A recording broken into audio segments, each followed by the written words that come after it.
मेरे दिल में श्री राम की एक छवि है दिल में, और जब ये लोग आज जय श्री राम करके किसी मुसलमान को लिंच करते हैं, तो क्या आप समझते हैं श्री राम ऐसा चाहते हैं?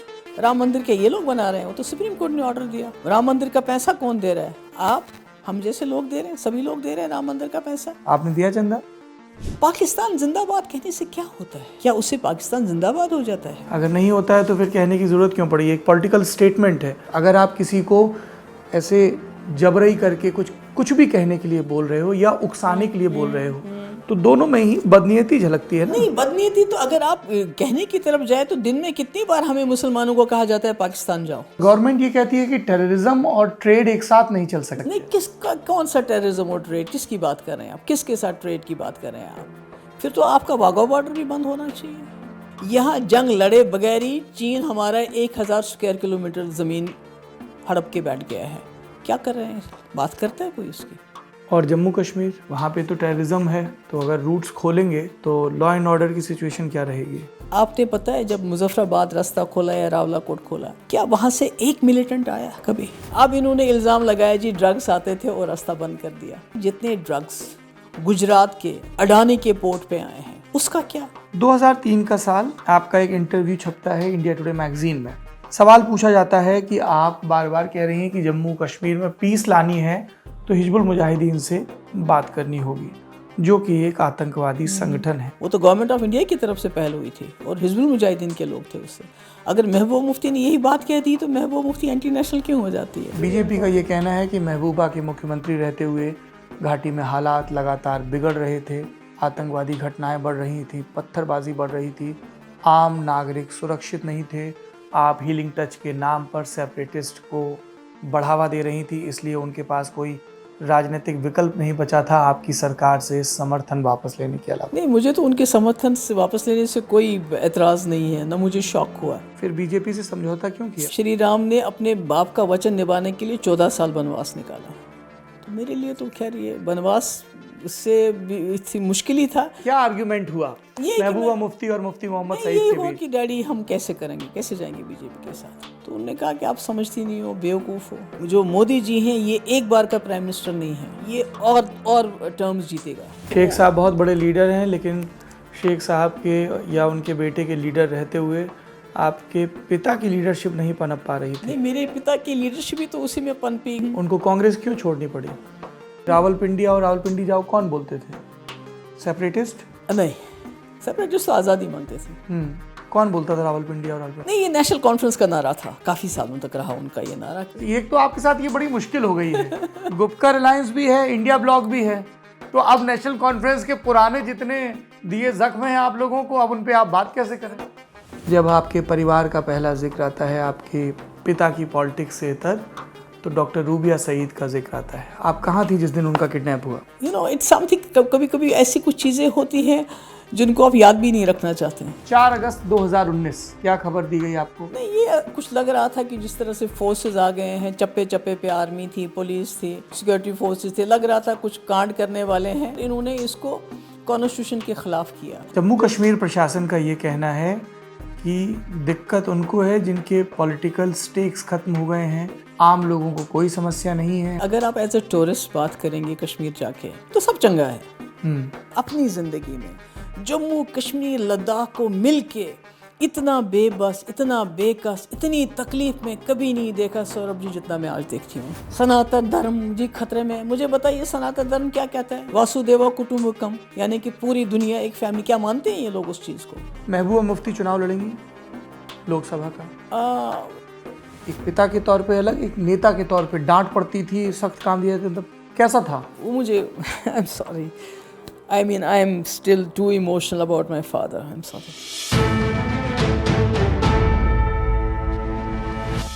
जमघट वापस आ गया है। ये लल्लन टॉप का राजनीतिक इंटरव्यू का वो कार्यक्रम है जिसमें सत्ताधीशों से, सत्ता के दावेदारों से सवाल पूछे जाते हैं।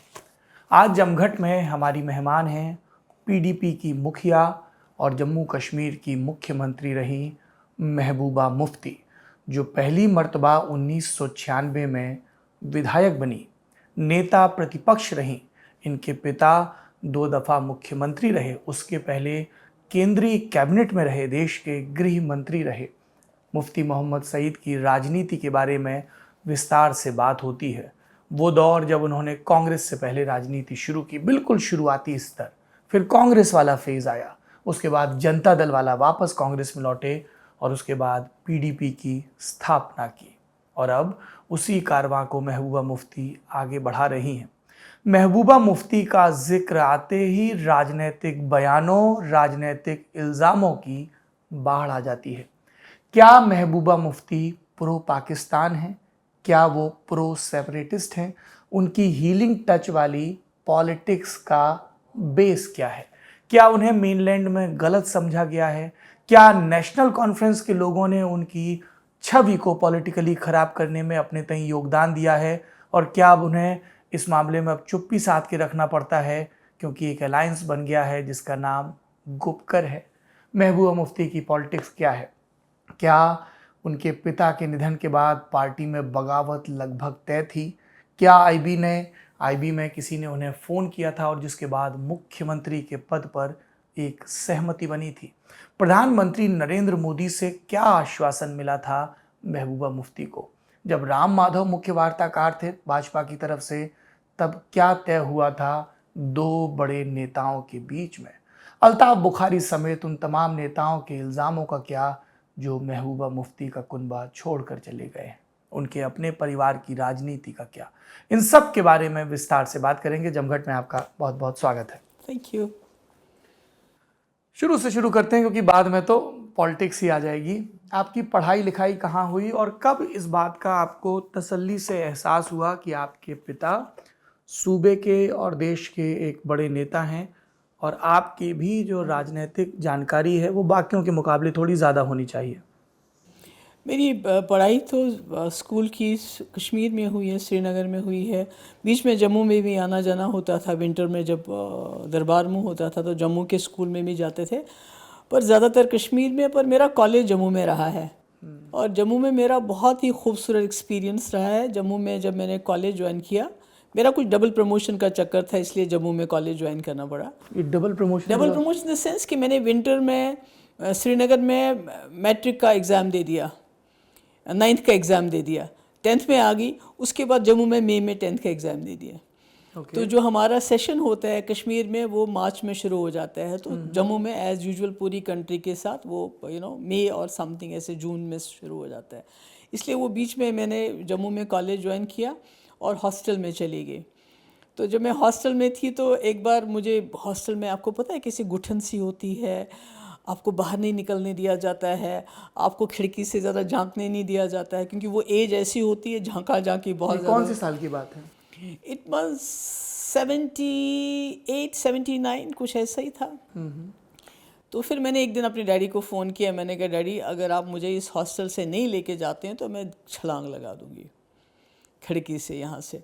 तो फिर उसके बाद मैं क्यों बोल रही हूँ, बहुत अच्छा एक्सपीरियंस रहा। फिर केडी सेठी थे वहाँ, उनके बहुत अच्छे दोस्त कम्युनिस्ट थे, वो उनके घर चली गई मैं। और वो जो मेरा एक्सपीरियंस रहा वहाँ पर सौरभ जी, उस घर में उनके बड़े भाई, छोटे भाई थे राम सेठी, जो यहाँ चीफ जस्टिस भी बने हैं यहाँ सुप्रीम कोर्ट में यहाँ, और एक भाई थे आर्मी में। तो जो मुझे वहाँ प्यार मिला, जो मुझे वहाँ जाके लगा रहा, मैं पहली बार एक हिंदू फैमिली के घर में, हालांकि आना जाना होता है पर रही मैं। और जिस तरह जम्मू का जो माहौल है, जम्मू में जो वाइब्रेंसी है, वहाँ जो पॉजिटिव एनर्जीज़ हैं, आप सुबह निकलो शाम को रघुनाथ बाज़ार घूमते रहो, तो घुमागामी में ही मेरा वो वक्त गुजरा। और इसलिए डॉक्टर बनने के बजाय फिर मैंने ग्रेजुएशन कर ली, क्योंकि दरबदरी करते रहे, घूमते रहे, फिरते रहे।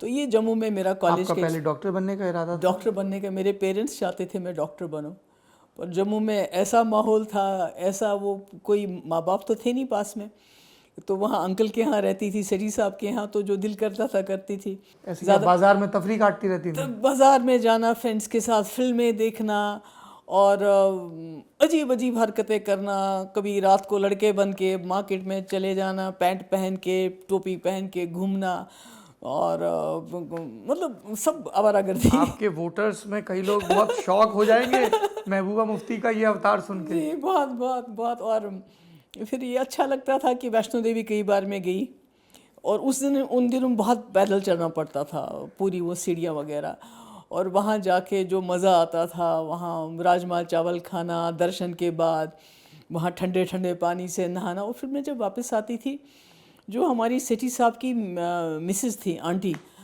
तो आपको पता है वहाँ इतना पैदल चल के टांगों में दर्द होता था, तो फिर वो मेरे टांगों की मालिश करना, गर्म पानी में धोना, नमक पानी डालना, तो कौन करता है ऐसा। तो आज मैं जब देखती हूँ मुल्क का माहौल, जब देश का मैं वातावरण देखती हूँ, तो मुझे वो दिन याद आते हैं और लगता है कि क्या ये वही देश है जिसमें मैं उस वक्त रहती थी और आज हो रहा है। We'll come to that. आपने दो चीज़ों का जिक्र किया है जिससे दो सवाल उपजते हैं।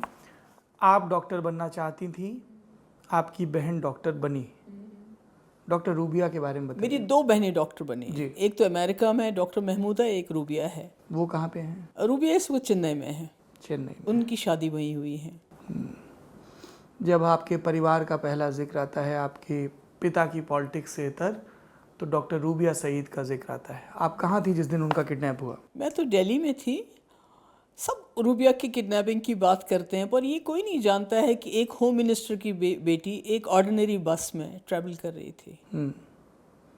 और जैसे आप सोच भी नहीं सकते हैं कि आप सोच सकते हैं एक होम मिनिस्टर की बेटी एक आम बस में ट्रैवल करेगी, कॉलेज से अस्पताल जाएगी, अस्पताल से घर आएगी, और उसके बाद जिस तरह से उनका अबडक्शन हुआ, और इतना खौफ था कि उस बस में जो बाकी लोग थे किसी ने रेजिस्ट नहीं किया। किसी ने ये नहीं कहा उनको कि क्या कर रहे हो आप, बल्कि सब लोग अपने अपने स्टॉप पे उतरते गए, हमें छोड़ दो, हमें छोड़ दो। और फिर उन्होंने उसके, मैंने सुना है, मैं तो खैर वहाँ नहीं थी, उसके मुंह पे वो अपना फेरन डाल के तो उसको बोला नीचे उतरो, और वो उतर गई गाड़ी से। जब वापस आई तो आपकी बात हुई उनसे? बात तो हुई। क्या बताया उन्होंने? वो तो उस जैसा कोई नहीं है। मेरी बहन जो रूबिया है ना, उस जैसा कोई नहीं है, उस जैसा इंसान कोई नहीं, उस जैसी बहन कोई नहीं, कोई बेटी नहीं है, कोई बीवी नहीं, कोई माँ नहीं है। She is such a nice human being. तो वो रही, उसने तो कोई शिकायत नहीं की, बल्कि ये कहा कि मैंने उनसे कहा कि गांधी जी ने इतना बड़ा मुल्क आज़ाद किया, पर उसने किसी बच्ची का किडनैप नहीं किया, अपहरण नहीं किया। आप लोग तो कहते हो कि हम बहुत बड़ी लड़ाई लड़ने लगे हैं, तो क्या आप लड़कियों को किडनैप करके वो लड़ाई जीतोगे? ये उसके अल्फाज थे उस वक्त। उसको बोला गया कि अब अपने डैडी को लेटर लिखो, उसको यहाँ बुलाओ, तो उसने कहा मैं तो कभी नहीं लिखूंगी, वो मेरा बाप तो कभी यहाँ नहीं आएगा कश्मीर आपसे, मतलब ये कहने के लिए कि मेरी बेटी को छोड़ दो। आप मेरे बाप को फिर जानते नहीं हो। और शायद ये भी बहुत लोग को हम समझते हैं कि शायद मुफ्ती साहब को जो एक नेशनलिस्ट होने की सज़ा मिली, नहीं तो मुझे ऐसा कहना नहीं चाहिए। अगर उनको खाली मिलिटेंट छुड़ाने होते तो वहाँ बहुत सारे लोगों की बेटियाँ थी जिनको पकड़ के ले जा सकते थे और मिलिटेंट छुड़ा सकते थे। वो ये था कि मुफ्ती साहब ने बहुत छोटी उम्र से, जब वो अलीगढ़ से आए हैं, तो उन्होंने एक ही झंडा थामा, एक ही चीज़ को पकड़ के रखा, कभी इधर कभी उधर नहीं गए। जैसे कि होता रहता है, कभी एक बात करो, कोई कभी दूसरी बात, ऐसा नहीं किया। कश्मीर में बहुत कम पॉलिटिशियन ऐसे हैं, शायद ही कोई ऐसा होगा कि जिसने अपनी पॉलिटिक्स तिरंगे से शुरू की और एंड भी तिरंगे पे किया। तो ऐसा तो, और शायद उसी चीज़ का बदला भी लेना चाहते थे। जब आप ये राजनीतिक तंज कस रही, तब आपका इशारा फारूक अब्दुल्ला की तरफ? नहीं, मेरा किसी की तरफ इशारा नहीं है, ये तो एक हिस्ट्री है। देखिए, हिस्ट्री ये भी है कि जब हमारा फैसला हुआ, एक मुस्लिम मेजॉरिटी स्टेट थे हम, 77% मुस्लिम थे, 22% उसमें हिंदूज़ थे और बाकी बुद्धिस्ट और क्रिश्चियंस थे। बजाय इसके कि हमने एक फ़ैसला किया कि हमें इंडिया से, आइडिया ऑफ इंडिया से मिलना है, और बहुत बड़े लीडर थे उस वक्त हमारे साथ, शेख साहब, उन्होंने ये फ़ैसला किया।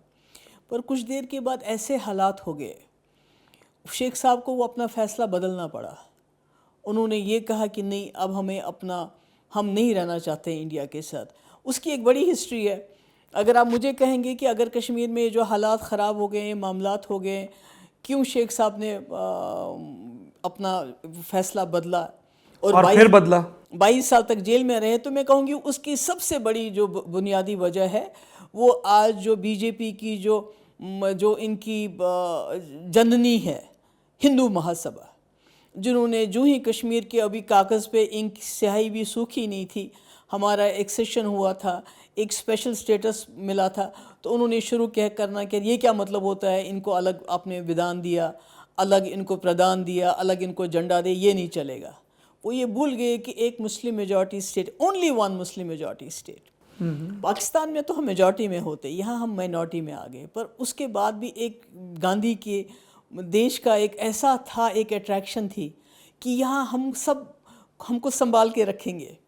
क्योंकि आपको पता है, मैं आपको एक मिसाल दूंगी, अगर बहुत सी बेटियाँ हो या बहुत से बेटे हो, फिर एक बेटी होती है तो उसको ज़्यादा प्यार करते हैं ना। जब एक अकलौती बेटी हो, अकलौता ऐसा हो, तो हमने सोचा हम पूरे मुल्क में जहाँ हिंदू मेजॉरिटी स्टेट्स हैं, एक मुस्लिम मेजॉरिटी स्टेट होंगी, तो हमको संजो के रखेंगे, संभाल के रखेंगे।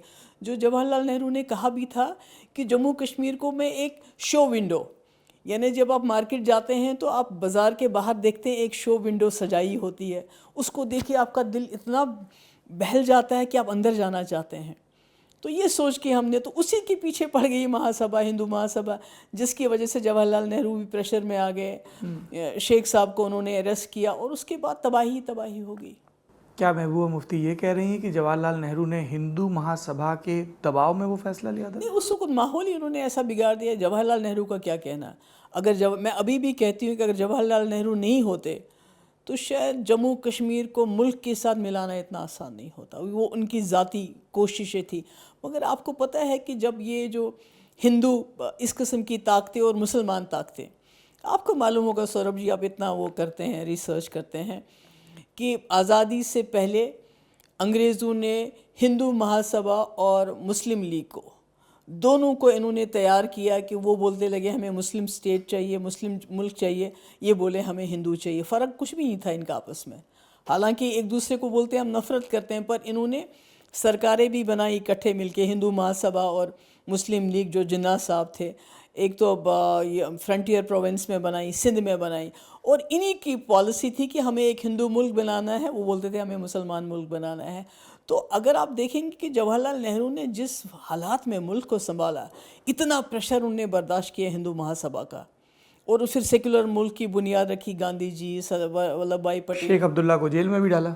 मैं वही तो कह रही हूँ कि ऐसे हालात बना दिए उस वक़्त हिंदू महासभा ने कि शेख साहब को जिन्होंने हाथ मिलाया था उनको जेल में भी डाला, उनको प्राइम मिनिस्टरशिप से हटा भी दिया। मगर इसमें शेख अब्दुल्ला के अपने राजनीतिक क्रियाकलाप नहीं थे?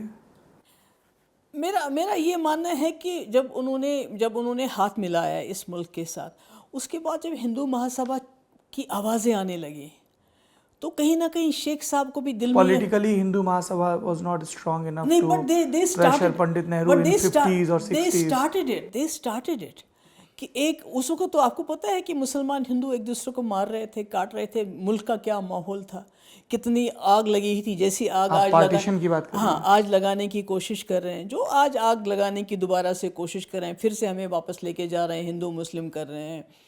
तो उस वक्त ऐसा माहौल बना दिया गया। कहीं मुझे लगता है शेख साहब को भी पल भर के लिए लगा कि कहीं मैंने गलत फैसला तो नहीं किया है, क्योंकि अभी हमारे वो कहते हैं ना, अभी तो स्याही सूखी भी नहीं कागज़ पे, और ये कहने लगे कि स्पेशल स्टेटस वापस ले लो। आपने कभी फारूक अब्दुल्ला साहब से पूछा कि उस समय शेख साहब के मन में क्या चल रहा था? You ever had this kind of discussion? नहीं, I never had this kind. मेरा अपना मतलब कभी मैं अपने डैडी के साथ बात करती थी, क्योंकि मेरे डैडी अक्सर ये कहते थे कि शेख साहब बहुत बड़े लीडर हैं, पर मुझे समझ नहीं आता है कि अगर उन्होंने एक रास्ता लिया, फिर दूसरा क्यों लिया, फिर तीसरा क्यों लिया। वो अचानक कहते थे कि शेख साहब बहुत बड़े लीडर हैं, लेकिन शेख साहब के या उनके बेटे के लीडर रहते हुए आपके पिता की लीडरशिप नहीं पनप पा रही थी। नहीं, मेरे पिता की लीडरशिप भी तो उसी में पनपी। उन्होंने तो शेख साहब का तो मुकाबला कोई नहीं कर सकता था जम्मू कश्मीर में, किसी ने किया भी नहीं। मुफ्ती साहब भी थे। जब शेख साहब दोबारा वापस आए कांग्रेस के सपोर्ट से, दोबारा 75 अकॉर्ड हो गया, तो मुझे याद है कि जो मुफ्ती साहब है जैसे अपोजिशन करते थे, फिर शेख साहब ने शिकायत लगाई इंदिरा जी से कि ये मुफ्ती जी मुझे तंग करते हैं। तो इंदिरा जी ने डैडी को फ़ोन किया, मुफ्ती जी ये शेख साहब तो मेन स्ट्रीम में आप वापस आ गए हैं, आप इनको क्यों तंग करते हैं? तो मुफ्ती साहब ने कहा, देखिए मैंने एक कांग्रेस पार्टी चलानी है यहाँ पर, अगर आप चाहते हैं कि मैं इनके अपोज ना करूँ, करप्शन है, कोई बात है, मिस गवर्नेंस है, तो फिर मुझे कहिए, मैं अपनी दुकान बंद करके इनके दरवाजे पे चला जाऊंगा, हाथ फैलाऊंगा। आपके वालिद प्रेसिडेंट थे उस समय कांग्रेस के जम्मू कश्मीर। अगर मुझे पार्टी चलानी है तो फिर मुझे, तो इंदिरा जी ने कहा नहीं आप ठीक कह रहे हो, हमने कांग्रेस को वहाँ जिंदा रखना है, अपोजिशन को जिंदा रखना है, क्योंकि डेमोक्रेसी तब तक नामुकम्मल है जब तक अपोजिशन ना हो। तो मैं कहती हूँ कि मुफ्ती साहब ने तो पूरा मुकाबला किया और मुकाबला करके इस मुल्क के होम मिनिस्टर बने, और कभी उन्होंने दोगली पॉलिसी नहीं अपनाई। उसके बीच में एक पड़ाव रह गया, उनको कांग्रेस क्यों छोड़नी पड़ी? कांग्रेस में देखिए, इंदिरा जी के बाद ऐसी एक वक्त आया कि कांग्रेस ग्रो करने लगी। इंदिरा जी के वक्त में बहुत कोशिश की ने, मुझे मालूम थी, मैं छोटी थी तो इंदिरा जी गांव-गांव जाती थी और लोगों को बोलती थी कि आप मुफ्ती जी को वोट दो, मैं इसको चीफ मिनिस्टर बनाऊंगी, फिर मैं हर घर में एक नौकरी दूंगी। आप इमेजिन कर सकते हैं, ऐसा कहती थी वो। फिर एक बार एक गांव में आग लगी तो इंदिरा जी ने 1-1 लाख रुपए भेज दिए कि घर में। जब वोट पड़े तो लोगों ने घर का एक वोट दिया, बाकी वोट दे दिए दूसरी पार्टी को, नेशनल कॉन्फ्रेंस। हाँ, दूसरी पार्टी को, क्योंकि वहाँ एक जज्बाती कार्ड चल रहा था कि ऑटोनॉमी देंगे, ये जो कांग्रेस है ये गंदी नाली के कीड़े हैं, ये हिंदुस्तानी है। क्योंकि मेरे डैडी को काफ़ी कुछ बर्दाश्त करना पड़ा।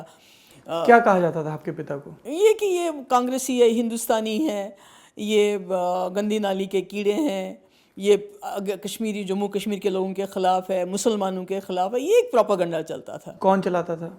अब ये बताने की ज़रूरत नहीं है। National conference. देखिए, जब प्लेबिसाइड फ्रंट चल रहा था, जब रायशुमारी चल रही थी, तो उस वक्त जो भी मेन स्ट्रीम में आता था उसके खिलाफ ये प्रोपागंडा होता था। और उसी वक्त मेरे डैडी जो है कांग्रेस में आ गए। पहले डीएनसी बनाई, जब वो अलीगढ़ से आए उसके बाद उसको कांग्रेस में कन्वर्ट किया। तो इनको बताया जाता था ये गद्दार है, क्योंकि ये प्लेबिसाइड फ्रंट के साथ नहीं थे, ये पाकिस्तान की बात नहीं करते थे, ये आज़ादी की बात नहीं करते थे, ये हिंदुस्तान की बात करते थे और इज्जत से हिंदुस्तान में रहने की बात करते थे।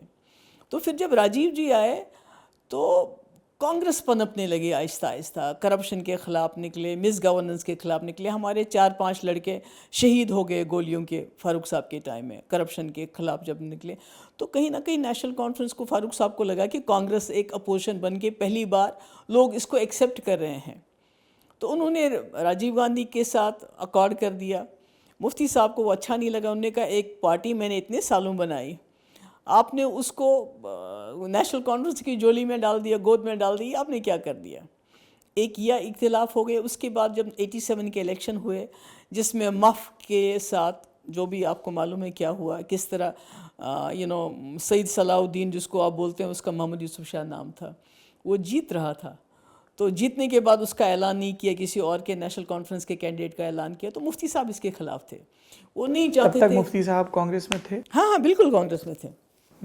उन्होंने मुखालफत की थी, बिल्कुल कहा था कि कोई भी इलेक्शन में कोई मैनिपुलेशन नहीं होना चाहिए, मफ आएगी, ये हिंदुस्तान के आइन के तहत आएगी, हिंदुस्तान का कॉन्स्टिट्यूशन मान के ये कसम लेगी। मफ का full form Muslim United front. हाँ, तो कहा गिलानी साहब ये सब, उनका चुनाव निशान था कलम दवात। बिल्कुल बिल्कुल, जो अभी पीडीपी का बिल्कुल हमारा कलम दवात निशान है। बिकॉज कलम दवात हम इसको इल्म के साथ, एजुकेशन के साथ कनेक्ट करते हैं। बहुत ही, मैं समझती हूँ बहुत ही पाक निशान है ये। तो आपके विरोधी कहते हैं कि आप लोगों को उस सेपरेटिस्ट मूवमेंट की बुनियाद याद दिलाना चाहती हैं, इसलिए मुफ्त वाला चुनाव निशान आप लोगों ने हासिल किया। जब हमारे जो अपोनेंट्स है, उनका हक है अपनी बात कहने का। मैं कलम दवात को जो है एक नई तहरीक लिखने के नाम से समझती हूँ। और आपको याद होगा जब मुफ्ती साहब 2002 में चीफ मिनिस्टर बने, 3 साल के अंदर उन्होंने जम्मू कश्मीर की काया ही पलट दी थी। जो कभी नहीं हुआ था हुआ, रास्ते खुल गए, जो लोगों पे जुल्म था वो। मुफ्ती साहब बतौर सीएम कार्यकाल, we'll come to that, 87 election होते हैं जी। आप कहाँ थी उस समय? I was married, I was with my, मेरी 2 बेटियां थी। मैं उस वक्त अपने इल्तिजा और इर्तिका जी, क्या मतलब है इन दोनों के? इर्तिका मीन्स हाइट्स, इल्तिजा मीन्स रिक्वेस्ट, प्रार्थना। ओके जी, ठीक है। तो आप अपनी मैरिड लाइफ सेटल थी, आप दिल्ली में नौकरी करती थी मेरे ख्याल से? नहीं, उस वक्त नहीं। अच्छा, उस वक्त मैं श्रीनगर में थी। अच्छा, पर दिल्ली में नौकरी की है नहीं, बाद में जब मेरा ब्रेकअप हो गया मैरिज का, उसके बाद जब मैंने दिल्ली शिफ्ट किया, तो तब मैंने सोचा कि माँ बाप पे नहीं रहना चाहिए डिपेंडेंट, तो इसलिए फिर मैंने जॉब किया बॉम्बे मर्केंटाइल बैंक में। आई वांटेड टू, मैं अपने बच्चों का जो है फीस वगैरह उसका मैं चाहती थी कि मैं खुद वो कर सकूं। आप दिल्ली में रहती थी, इर्तिका यहीं पे पढ़ाई करती? जी, उसके बाद आपने एयरलाइंस में भी काम किया? हाँ बिल्कुल, ईस्ट वेस्ट एयरलाइंस में भी मैंने काम। क्या काम करते थे आप वहाँ पे? वो मैं ग्राउंड में थी, मैं एडमिनिस्ट्रेटर थी, ऑफिस में। इंग्लिश लिटरेचर की पढ़ाई काम आ रही थी ग्रेजुएशन की? कुछ कुछ मेरी अभी भी अंग्रेजी इतनी अच्छी नहीं है। मेरे बच्चे मेरा मजाक उड़ाते हैं। अच्छा, बहुत ज़्यादा इतनी मजाक, हिम्मत उनकी? बहुत मजाक उड़ाते हैं, क्योंकि वो जो मैं अंग्रेज़ी बोलती हूँ वो अच्छी अंग्रेज़ी नहीं होती है। जो हम यूजुअली जो हम लोग हमारी जनरेशन की इंग्लिश तो वैसी होती है, कोई बहुत अच्छी नहीं होती है। तो इसलिए मेरा काफ़ी घर में मुझे क्रिटिसाइज़ किया जाता है, तो उस वजह से मेरी अंग्रेज़ी और ख़राब हो गई है, क्योंकि अब मैं डर डर बताइए के साहब, बोलती हूँ। घर में ही ये है। अब मैं डर डर के बोलती हूँ जब भी अंग्रेज़ी बोलती हूँ। अच्छा, फिर आप नौकरी कर रही थी, फिर 87 के इलेक्शन पे हमारी बात थमी थी। जी जी। उसके बाद मुफ्ती साहब का क्या फैसला रहा? नहीं, मुफ्ती साहब खुश नहीं थे, क्योंकि उनको मालूम था कि पहले तो वो कांग्रेस के और एनसी के अलायंस से इसलिए भी खुश नहीं थे। उनको लगता था कि जो अपोजिशन की जगह खाली हो जाएगी उसको शायद कोई एक्सट्रीम फोर्सेस जो है फिल करेंगी। कोई भी फोर्स आ सकती है ना, कोई भी पार्टी आ सकती है। और उसके बाद जब मफ आई तो कहीं ना कहीं नेशनल कॉन्फ्रेंस को लगा कि एक और रीजनल फोर्स उभर रहा है, एक और अपोजिशन में पार्टी आ रही है। अब हमने कांग्रेस को तो अपने साथ मिला लिया, अब मफ आ गया। तो उन्होंने राजीव गांधी और यहाँ गवर्नमेंट ऑफ इंडिया को बताया कि अगर ये असेंबली में आ गए पता नहीं क्या हो जाएगा। ये अब्दुल्लाज ने कहा?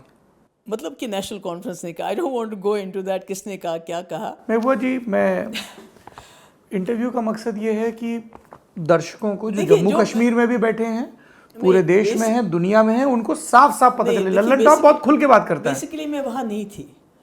मेरा अंदाज़ा है, जो मैंने सुना है, कि फारूक साहब ने राजीव गांधी जी से कहा कि ये जो मफ है ये एक्सट्रीम फोर्स है, ये असेंबली में नहीं आने चाहिए, असेंबली में आ गए तो पता नहीं क्या करेंगे। हालांकि असेंबली में तो आप कुछ नहीं कर सकते हैं।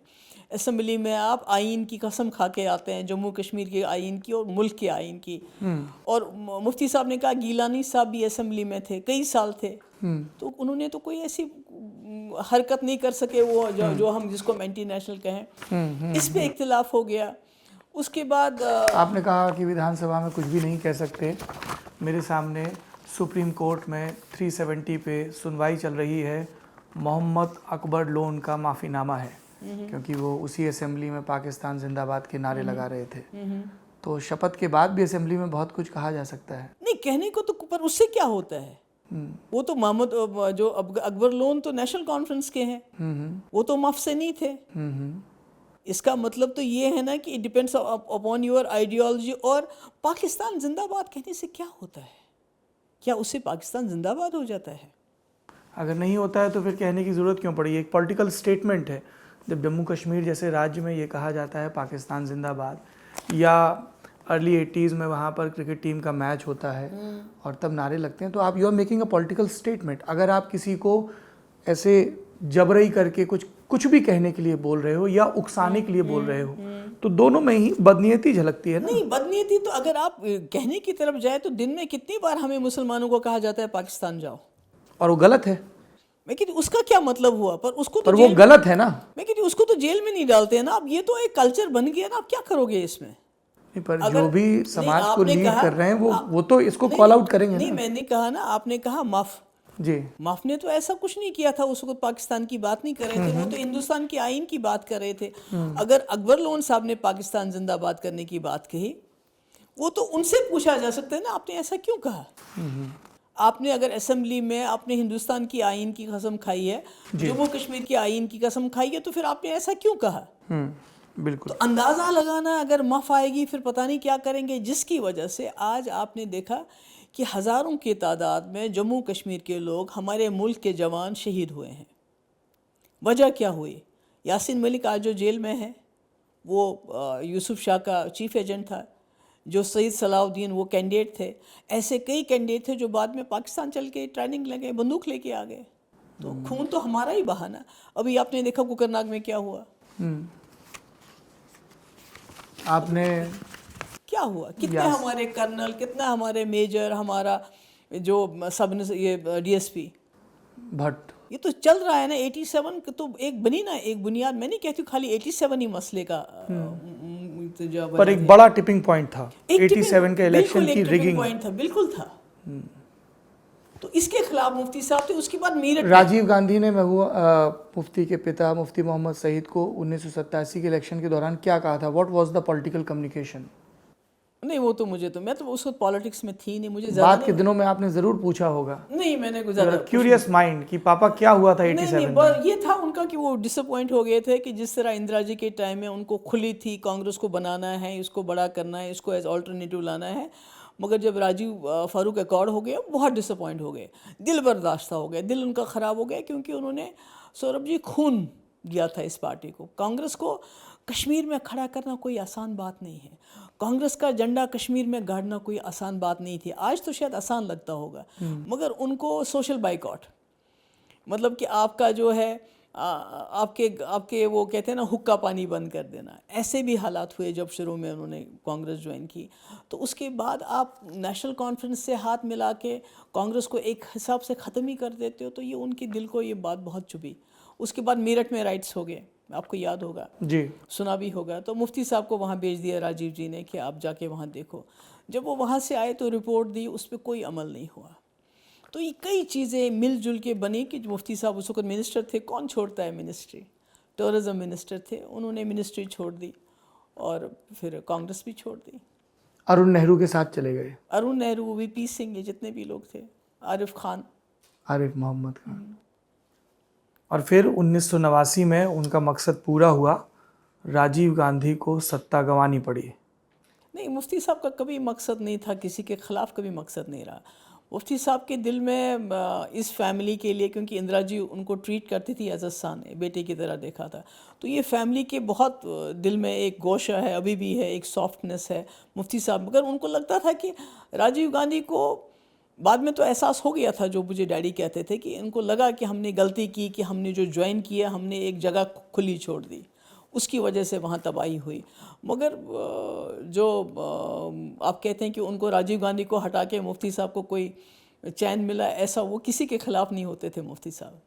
हमने 1989 के इलेक्शन कैंपेन में मुफ्ती मोहम्मद सईद की स्पीचेस पढ़ी हैं, पढ़ी होंगी, जिसमें साफ तौर पर वो राजीव गांधी सरकार पर भ्रष्टाचार के गंभीर इल्ज़ाम लगाते हुए उनके खिलाफ वोट मांग रहे थे।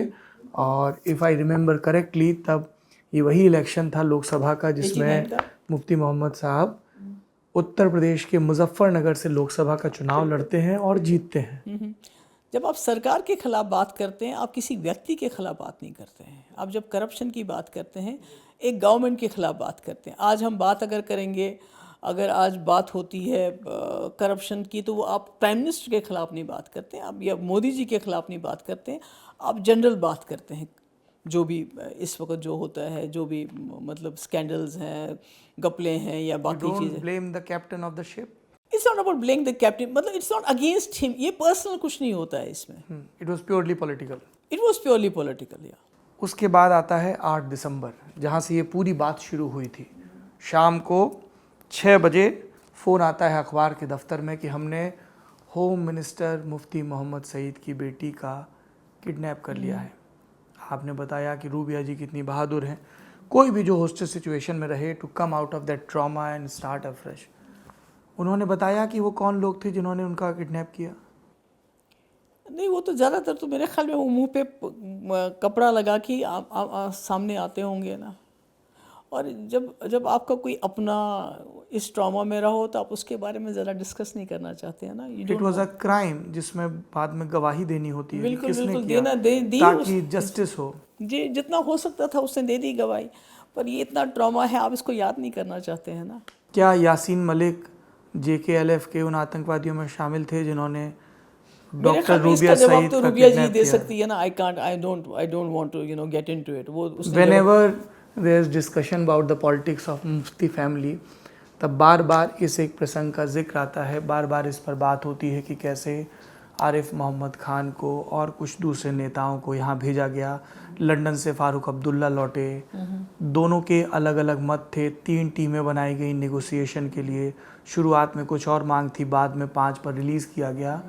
मुफ्ती मोहम्मद सईद जब गले लगाते हैं रूबिया को दिल्ली में, तो कहते हैं कि बाप के तौर पर राहत पे हूँ, लेकिन एक मंत्री के तौर पर नाखुश हूँ। बिल्कुल। तो ये सब कुछ हुआ है जिसका बार बार रेफरेंस आता है। That is why I want to know what do you think about it.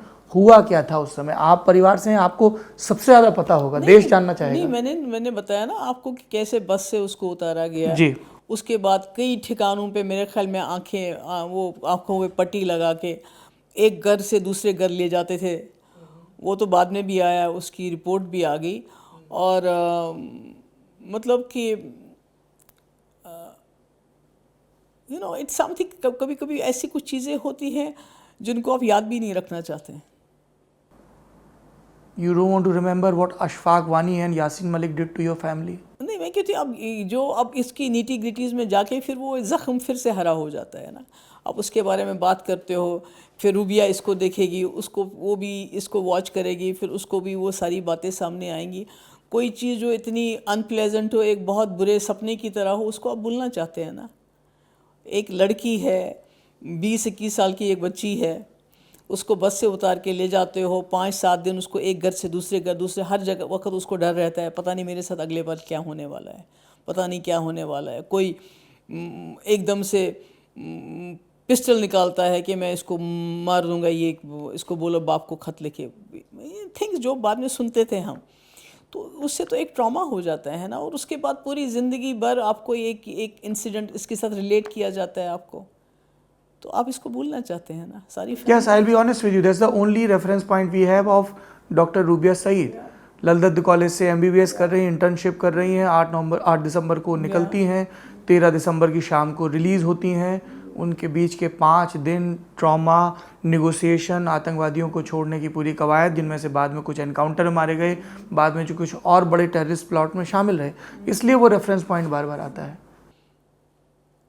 नहीं, अब मैं क्या कहूँ इसके बारे में, और क्या जानना चाहते हैं आप? जितना मुझे मालूम था मैंने बता दिया आपको। मतलब ये एक हमारी फैमिली के साथ बहुत बड़ी ट्रेजेडी थी, ख़ासकर फैमिली के साथ तो थी, डैडी के साथ, जिन्होंने इतना ईमानदारी से अपनी क्रेडिबिलिटी बनाई थी, अपना एक इज़्ज़त बनाई थी। उसके बाद ये एक इंसिडेंट हो गया तो लोगों को लगा कि भाई इसने बेटी के लिए कॉम्प्रोमाइज़ किया। तो मगर मैं आपको ये बताना चाहती हूँ, आज ये फ़ैसला मेरे वालिद का नहीं था, मुफ्ती साहब का नहीं था कि उन्होंने कहा कि नहीं मैंने अपनी बेटी को बचाना है। ये उसको जितनी भी टीम थी उस वक़्त, VP सिंह जी ने कहा सबका, क्योंकि ऐसा कभी इंसिडेंट हुआ नहीं था पास्ट में, कभी ये सोचा नहीं था किसी ने कि ऐसा भी हो सकता है। नेशनल कॉन्फ्रेंस ये प्रचारित करती है कि फारूक अब्दुल्ला आतंकवादियों को छोड़ने के खिलाफ थे। अब देखिए, मैं उस पर नहीं जाना चाहती हूँ। उससे पहले फारूक साहब ने कितने लोगों को रिलीज़ किया था, आपको उस पर भी थोड़ा सा रिसर्च करना चाहिए था। कितने लोग छोड़ दिए थे उन्होंने इससे पहले, विदाउट एनी राइम और रीज़न छोड़ दिया था, कितने सारे लोग। और उन्हीं में से कुछ लोग ये भी थे जिन्होंने ये किडनैप किया। 13 दिसंबर आपके घर में राहत का माहौल, खुशी शब्द में इस्तेमाल नहीं कर रहा हूँ, बिल्कुल राहत का माहौल था। और सड़कों पर नारे लग रहे थे, जो करे खुदा का खौफ वो उठा ले क्लाशिनकोव। आपको लगता है कि इस एक फैसले से, जिसमें सिक्योरिटी एजेंसीज की सबसे पहले लापरवाही थी, आप उसको सादगी की तरह प्रस्तुत कर रही हैं, लेकिन महबूबा जी मैं इससे असहमत हूँ। देश में किसी भी महत्वपूर्ण पॉलिटिशियन के परिवार की सुरक्षा देश की जिम्मेदारी है, अगर वो एक देश के लिए बड़ा लॉ एंड ऑर्डर और सिक्योरिटी का प्रश्न होता है। देश के होम मिनिस्टर की बेटी की सुरक्षा देश वो किसको देनी चाहिए थी सुरक्षा वहाँ पर जम्मू कश्मीर में? जम्मू कश्मीर की सरकार को और केंद्रीय सरकार को। नहीं, केंद्रीय सरकार तो वहाँ नहीं होती है ना, वहाँ तो जम्मू कश्मीर की सरकार होती है। अगर उनको मालूम था एक होम मिनिस्टर बना है, उसकी बेटी कहाँ आ रही है, कहाँ जा रही है, अकेली है यहाँ पर, वो तो उनका काम होता है। फारूक अब्दुल्ला की लापरवाही थी? नहीं, मैं कहती हूँ वो तो स्टेट गवर्नमेंट की लापरवाही थी। उन्होंने ऐसा सोचा कि भाई अगर होम मिनिस्टर बने हैं क्या हो सकता है, क्या खतरा है, तो उनको सोचना चाहिए था ना। उसके लिए तो मुफ्ती साहब का कसूर नहीं है। वो तो जो एजेंसीज हैं, IB है, उनको तो सबको अलर्ट करना चाहिए था, नहीं किया। 1996 आपका पॉलिटिकल डेब्यू होता है। क्या हालात थे जो आप अपनी बैंकिंग की, एयरलाइंस की नौकरी छोड़कर राजनीति में आने का रास्ता चुनती हैं? नहीं, कोई हालात नहीं थे, मेरा तो कभी इरादा ही नहीं था। असल में कश्मीर में ऐसे इतने ख़तरनाक हालात थे, खासकर जो बिजबिहाड़ा की कॉन्स्टिट्यूंसी है या पहलगाम है, जो आपका होम टर्फ, हाँ, जिसको दशनीपोरा कहा जाता है, तो वहाँ कोई कैंडिडेट नहीं आया, कोई कैंडिडेट तैयार नहीं हुआ, क्योंकि मुफ्ती साहब कांग्रेस में दोबारा चले गए थे और उनको ये जिम्मेदारी दी गई थी कि आप जितना भी है कैंडिडेट्स वगैरह आप डिसाइड कर लेंगे वहाँ पर। तो ऐसे में मेरा भाई जो तसद्दुक, उसकी बात चली। पर वो आपको पता है फिल्मों का, उसने कहा मैं अंडर एज हूँ। Known cinematographer Tasadduq. जी, उसकी एज जो 1 साल कम थी, उसको वो बहाना मिल गया। उसने कहा मैं तो, मेरी एज कम है। एंड तो फिर डैडी को वर्कर्स ने कहा कि महबूबा क्यों नहीं। तो डैडी ने मुझसे पूछा आप लड़ोगे? मैंने सोचा मैंने ज़िंदगी में कभी माँ बाप की कोई बात नहीं मानी है। जितने भी ज़िंदगी अच्छा। के ज़िंदगी पैंट पहन के दोस्तों के साथ बदमाशी करती घूमती थी। ज़िंदगी के जितने भी फैसले होते हैं ना, जैसे कि क्या करना है, क्या पढ़ना पढ़ाई, है, शादी कहाँ करनी शहर। है, ये सब मैंने अपनी मर्जी से किया कि, और माँ बाप की मर्जी इसमें नहीं थी। Were you a rebel kid? या I was a rebel kid, that's why I am scared of them, कि कहीं मेरी तरह ना हो जाएं तो फिर वो नो। आपको कैमरे में नजर नहीं आ रहा है? कैमरे के फ्रेम के बाहर महबूबा जी की बड़ी बेटी इल्तिजा बैठी हुई छोटी है। बेटी। छोटी। छोटी। हाँ, और ये उनकी तरफ इशारा है कि बागी माँ को ये डर है कि बिटिया भी बागी ना हो जाए। जी। तो फिर मैंने सोचा कि चूंकि मैंने अभी अपने माँ बाप की बातें मानी नहीं है, अपने हमेशा ज़िद पे रही हूँ, तो अगर आज डैडी को मेरी ज़रूरत है, ये चाहते हैं कि मैं इलेक्शन लड़ूं, तो लड़ती हूँ। मैंने सोचा इलेक्शन क्या होता है, इलेक्शन लड़ो, आप ऐश करो, फिर एमएलए बन जाते हो, जैसे होता है आपको ऐश करो। हाँ, जैसे आपको पता है ना क्या होता है, जो होता था बाद में ऐसा नहीं हुआ कि भाई आप जाके एमएलए बनोगे तो बड़ा अच्छा है, मौजे ही मौजे। तो मुझे मालूम नहीं था। जब मैं गई तो मतलब वो जो इलाका जिसमें मुझे इलेक्शन लड़ना था, वहाँ परिंदा भी पर नहीं मारता था, ऐसी मिलिटेंसी थी वहाँ पर, इतना ख़तरनाक इलाका। यहाँ तक कि जो पहलगाम की कॉन्स्टिट्यूंसी है, वहाँ जो कैंडिडेट था हमारा, उसने भी लास्ट मोमेंट पे डैडी को इनकार कर दिया कि मैं नहीं लड़ूंगा। अब क्या करें, कल फॉर्म भरना, आज कैंडिडेट कहता है कि मैं नहीं लड़ूंगा। तो वी हैव टू पुट, मेरी मदर को वहाँ डालना पड़ा पहलगाम में। मैं बिजबाड़ा से, मेरी मदर पहलगाम से। क्या नाम है आपकी माता जी का? सॉरी, क्या नाम था आपकी मदर का? गुलशन नज़ीर। गुलशन जी। नहीं, मेरे रिकॉर्ड में है, पर नहीं, गुलशन नज़ीर। तो मैं कह रही हूँ कि जो इलेक्शन मैंने लड़ा, इट वाज नॉट प्लान्ड, इसको प्लान नहीं किया गया। आपका या आपकी मदर का? नहीं, मदर का तो बिल्कुल ही नहीं था। मदर का तो बिल्कुल ही नहीं था। This is why she lost? हाँ, वो तो उसने लूज किया। I think she got 5-6,000 votes. बाकी तो नेशनल कॉन्फ्रेंस का कैंडिडेट वहाँ जीत गया। Yes, your mother got 4,078 votes. National Conference की AB Kabir Bhatt got 9,671 votes. जी बिल्कुल। But you won the election. I won the election. What was the strategy? Debut में ही century. क्या हुआ कि जिस इलाके में मैं थी, बहुत ख़तरनाक इलाका था, और जब मैं शुरू में जाती थी तो लोग आते नहीं थे, सामने डर लगता था क्योंकि शायद ही कोई गांव था जहां मिलिटेंट नहीं होता था गांव के अंदर, इसलिए लोग सामने आने से डरते थे। मैं वो अपना माइक लेके बोलना शुरू करती थी। फिर औरतें वगैरह थोड़ी आती थी नलके के पास पानी वानी लेने के लिए, एंड देन वो एक तंज कसती थी, आती हैं अभी ये लोग वोट मांगने के लिए, बाद में शक्ल भी नहीं दिखाते हैं। ये बात मेरे दिमाग में बहुत चुभ गई कि क्यों बोलते हैं ऐसे। उसके बाद एक दिन जब मैं अपनी कैंपेनिंग के लिए जा रही थी, वापसी पे एक जगह है खिरम से मैं नीचे, एक पहाड़ी है, वहाँ अटैक हो गया। मेरे साथ वो सिक्योरिटी फोर्सेस थे, मैं थे। मिलिटेंट्स ने अटैक किया, गोलियाँ चलाई, गाड़ियाँ रुक गई, हमारे लोग भी वो बंदूक तान के खड़े हो गए, उन्होंने भी फायर करना शुरू कर दिया, मगर देख वो कुड नॉट सी, क्योंकि पहाड़ी से ऊपर से फायर आ रहा था। वहाँ पेड़ों के ऊपर कुछ नौजवान थे, वो अखरोट उतार रहे थे, अखरोट उतारने का सीज़न भी था। तो कुछ देर के बाद मैं देखती हूँ कि औरतें आ रही हैं, चिल्ला रही हैं, चीख रही हैं। मैंने कहा ये क्या हो गया। पता चला जो लोग पेड़ों के ऊपर वहाँ अखरोट उतार रहे थे, मेरे जो सिक्योरिटी फोर्स के लोग साथ थे, उन्होंने उन्हीं को बंद कर दिया। कहा हम तुमको छोड़ेंगे नहीं, हम तुमको पकड़ के ले जाएंगे, बंद कर देंगे, जब तक आप बताओगे नहीं कि जो फायर कर रहे थे पहाड़ से वो कौन थे। तो मैंने कहा ये क्या हो गया। मैं उतरी नीचे तो उन्होंने कहा इन्होंने हमारे बच्चों को बंद कर दिया।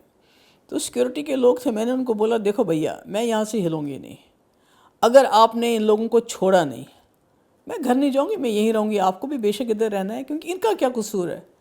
ये तो पेड़ के ऊपर है, बेचारे अपना काम कर रहे थे, अखरोट उतार रहे थे या कुछ और करे, इनको कैसे पता मिलिटेंट कहाँ है, कौन है, किसने गोली मारी। और अगर पता भी होगा तो बता देंगे क्या इस वक्त, इतनी डर में, इतने खौफ में, कौन बताएगा। तो उनको छोड़ना पड़ा। तो ये सारी बात जो है गांव में फैल गई। जब मैं वापस गई अंधेरा हो गया था, लोग लालटेन लेके मेरा इंतज़ार कर रहे थे कि ये ठीक है नहीं है। तो उससे कुछ बदल गया। उस वक्त लोगों में बदल गया। उनको लगा कि कुछ शायद पॉलिटिशियंस का भी कहीं दिल होता है, ये हमारी तकलीफ़ को समझते हैं। क्योंकि उसके बाद मैं एक बार फिर गई कॉन्स्टिट्यूंसी में, तो किसी लड़के को पकड़ के रखा था, ले गए थे कैंप में। तो मैंने कभी आर्मी कैंप देखा नहीं था, गई नहीं थी अंदर से, इतना नज़दीक से देखा नहीं था। तो मैं अंदर घुस गई। मैंने उनको बोला, आपने इस लड़के को क्यों पकड़ा हुआ, इसका क्या कसूर है? कहते नहीं जी, हमने इससे पूछताछ करनी है। मैंने कहा कोई मिलिटेंट है? कहता है मिलिटेंट नहीं है। मैंने कहा मिलिटेंट नहीं है, आप इसको पूछते हो हमें मिलिटेंटों का पता बताओ, ये कैसे बताएगा? तो कोई उर्दू अंग्रेज़ी बोल के मैंने उसको छड़ा दिया। तो उसके बाद लोगों को लगा नहीं, कोई है जो हमारी बात समझ सकता है। तो उसमें एक लोगों में भी एक जो है एक सॉफ्ट कॉर्नर बन गया और इलेक्शन में वोट दे दिए। And you manage to defeat Abdul Gani Shah. हाँ, जिसने मेरे डैडी को कई बार डिफीट किया था। 2 दफ़ा, 77, 83। जी बिल्कुल बिल्कुल। पिताजी तो बड़े खुश हुए होंगे, जिसे मैं नहीं हरा पाया, बिटिया ने हरा दिया। नहीं, नेचुरली खुश तो हो गए, क्योंकि how was he with you Mufti Mohammad Saeed साहब एज अ लीडर? एक पिता के तौर पे अलग, एक नेता के तौर पे डांट पड़ती थी, सख्त काम दिए थे, मतलब कैसा था? डांटते बहुत, हम आर्ग्यू करते थे, डांट भी पड़ती थी। और मतलब कि क्या बताऊँ मैं, हमारा रिश्ता कैसा था कह नहीं सकती। आई मीन ऐसे रिश्ते बहुत कम बनते हैं। फादर तो होते ही हैं, बट एज अ पॉलिटिशियन मुझे उनको जानने का ज़्यादा मौका मिला। बहुत मैंने उनको जो है देखा, एज अ इंसान कैसे हैं वो, एज अ लीडर कैसे हैं वो। और वो मुझे I am sorry, I mean I am still too emotional about my father, I am sorry. Naturally too emotional, मतलब हम हर बात जो है एक दूसरे के साथ शेयर करते थे और बहुत आर्ग्यू भी करते थे, बहुत हमारी बहस भी हो जाती थी। पर अल्टीमेटली मैं उनकी बात मान लेती थी, क्योंकि मुझे लगता था उनकी बात सही है। किस तरह के मसलों पे बहस होती थी? बहुत सारे मसलों पे बहस होती थी कि तुम बहुत तेज़ हो, ये क्या बोल दिया, कैसे बोल दिया आपने, ऐसे नहीं बोलना चाहिए। अच्छा, ये मतलब ये बात के दिनों की बात नहीं है जिसमें आपने कुछ बोल दिया और मुफ्ती साहब उस पे? नहीं होता था, ये क्या बोल दिया, क्या 96 से चल रहा था। क्या बेवकूफ़ जैसी बातें करती हो। एक बार मैं तब कांग्रेस में थी, CLP लीडर थी, मैं उड़ी चली गई किसी जलसे में। वहाँ मैंने कहा कि ये जो रास्ते हैं, हमको ये रास्ता खोलना चाहिए, और जो बंदूक और ग्रेनेड के बदले वहाँ से पैसा आना चाहिए, हमारा यहाँ से फ्रूट जाना चाहिए, हमारे नौजवान नहीं जाने चाहिए, हमारा यहाँ से फ्रूट जाना चाहिए, कालीन जाना चाहिए, और उस कश्मीर से पैसा आना चाहिए, बंदूक नहीं आने चाहिए, ये रास्ता खोलना चाहिए। तो जब मैं घर पहुँची, डैडी ने कहा ये क्या बोला आपने, ये रास्ता खोलना चाहिए, तुमने भी कर दिया शुरू दूसरी जमातों की तरह। वो बोलते थे रावलपिंडी आओ, रावलपिंडी जाओ, हम रास्ता खोल देंगे, और लोगों को बेवकूफ़ बनाया उन्होंने 50 साल। तुमने भी यही कहना शुरू कर दिया। कौन बोलता था ये? नहीं, तो नहीं, रावलपिंडी आओ, रावलपिंडी जाओ, कौन बोलते थे? सेपरेटिस्ट? नहीं, सेपरेटिस्ट तो आज़ादी मांगते थे। कौन बोलता था रावलपिंडी और रावलपिंडी? नहीं, ये नेशनल कॉन्फ्रेंस का नारा था, काफ़ी सालों तक रहा उनका ये नारा। एक तो आपके साथ ये बड़ी मुश्किल हो गई है, गुपकर अलायंस भी है, इंडिया ब्लॉक भी है, तो अब नेशनल कॉन्फ्रेंस के पुराने जितने दिए जख्म हैं आप लोगों को, अब उन पे आप बात कैसे करें? नहीं, अब क्या पूछ रहे हैं सवाल, तो सवाल मुझे जवाब जवाब तो देना पड़ेगा ना। तो बहुत डांट पड़ी मुझे। और उसके बाद वो किसी अखबार ने, शायद एक्सेलशियर में एक थे अहमद अली फयाज साहब, उन्होंने उसको लिख भी दिया, प्रिंट भी किया, या इंटरव्यू में भी मैंने बताया क्या कि महबूबा मुफ्ती जम्मू कश्मीर में नेता प्रतिपक्ष और विधायक महबूबा मुफ्ती को उनके पिता से डांट पड़ी। नहीं, ये रास्ता खोलने की बात। हाँ, तो तभी डैडी को पता चला ना कि ये, इसने कहा ये बात कैसे कर दी तुमने, ये ऐसे नहीं करना चाहिए आपको, अब सीरियस पॉलिटिक्स करो, वही करो जो कर सकती हो, वही बोलो जो कर सकती हो। मैंने कहा डैडी मैंने तो सही कहा। मैंने कहा मैंने तो आज तक इतनी तकरीरें की, मैंने लोगों का रिस्पॉन्स किसी पे इतना अच्छा नहीं देखा जितना इस पे देखा। जब मैंने कहा यहाँ से सेब जाएगा, वहाँ से ग्रेनेड नहीं आएगा, गोली नहीं आएगी, वहाँ से पैसा आएगा, तो चुप हो गए। फिर शाम को उस वक्त कोर कमांडर थे, मुझे इस वक्त नाम नहीं उनका याद नहीं आ रहा है, डिनर पे आए वो, तो उन्होंने कहा मुफ्ती साहब, चिनार कोर के कोर कमांडर? हाँ बिल्कुल, जो श्रीनगर में होते हैं। हाँ, क्या था, क्या, I am not able to recollect his name at this point of time. Krishna Pal, नहीं, नो, समथिंग लाइक दैट। तो उन्होंने कहा मुफ्ती साहब, महबूबा जी ने तो बहुत अच्छी बात कही है, यही होना चाहिए। तो मैंने कहा डैडी देखा कहते हैं ये तो बेवकूफ़ है, इसको क्या पता होता है, ये इतना आसान थोड़ी है। कहता है इसका असली हल जो जम्मू कश्मीर का हल निकलेगा वो यही निकलेगा कि आप एक दूसरे के रास्ते खोल दो, लोग आएँ वो देखें यहाँ क्या है, यहाँ के लोग जाएं देखें वहाँ क्या है, यही हल है। तो डैडी फिर ऐसी ऐसी बातों में हमारी बहस होती थी। और जब पहली मर्तबा आपने उनसे कहा आपको चुनाव लड़ना है या उन्होंने बुला के नहीं, कहा? उन्होंने कहा ना कि भाई ये वर्कर कहते हैं कि तसद्दुक तैयार नहीं है तो आप इलेक्शन लड़ोगी क्या? तो मैंने तभी कहा ना कि मैंने कहा चलो डैडी की बात भी मान लेते हैं, पहली बार ज़िंदगी में कुछ करते कोई हैं। हिचक थी आपके मन में तब? नहीं, इट वॉज कभी कहते हैं ना कि इग्नोरेंस इज़ अ ब्लिस, कि अगर आपको मालूम नहीं है कि आप कहाँ कूदने जा रहे हो, आपको मालूम नहीं क्या क्या खतरे हैं इसमें, तो वो ठीक रह जाता है। मुझे मालूम नहीं था कि जब मैं इलेक्शन लड़ूंगी तो क्या क्या होगा, मुझे किन किन चीज़ों का फेस करना पड़ेगा, क्योंकि मेरे ऊपर तकरीबन 3-4 अटैक्स हुए हैं इस दौरान में। माइन ब्लास्ट हो गया, 2 बार माइन ब्लास्ट हो गए, एक बार तो हमारी सामने वाली गाड़ी, दूसरी बार मेरी गाड़ी में माइन ब्लास्ट हो गया हम्बल में, डोडा में।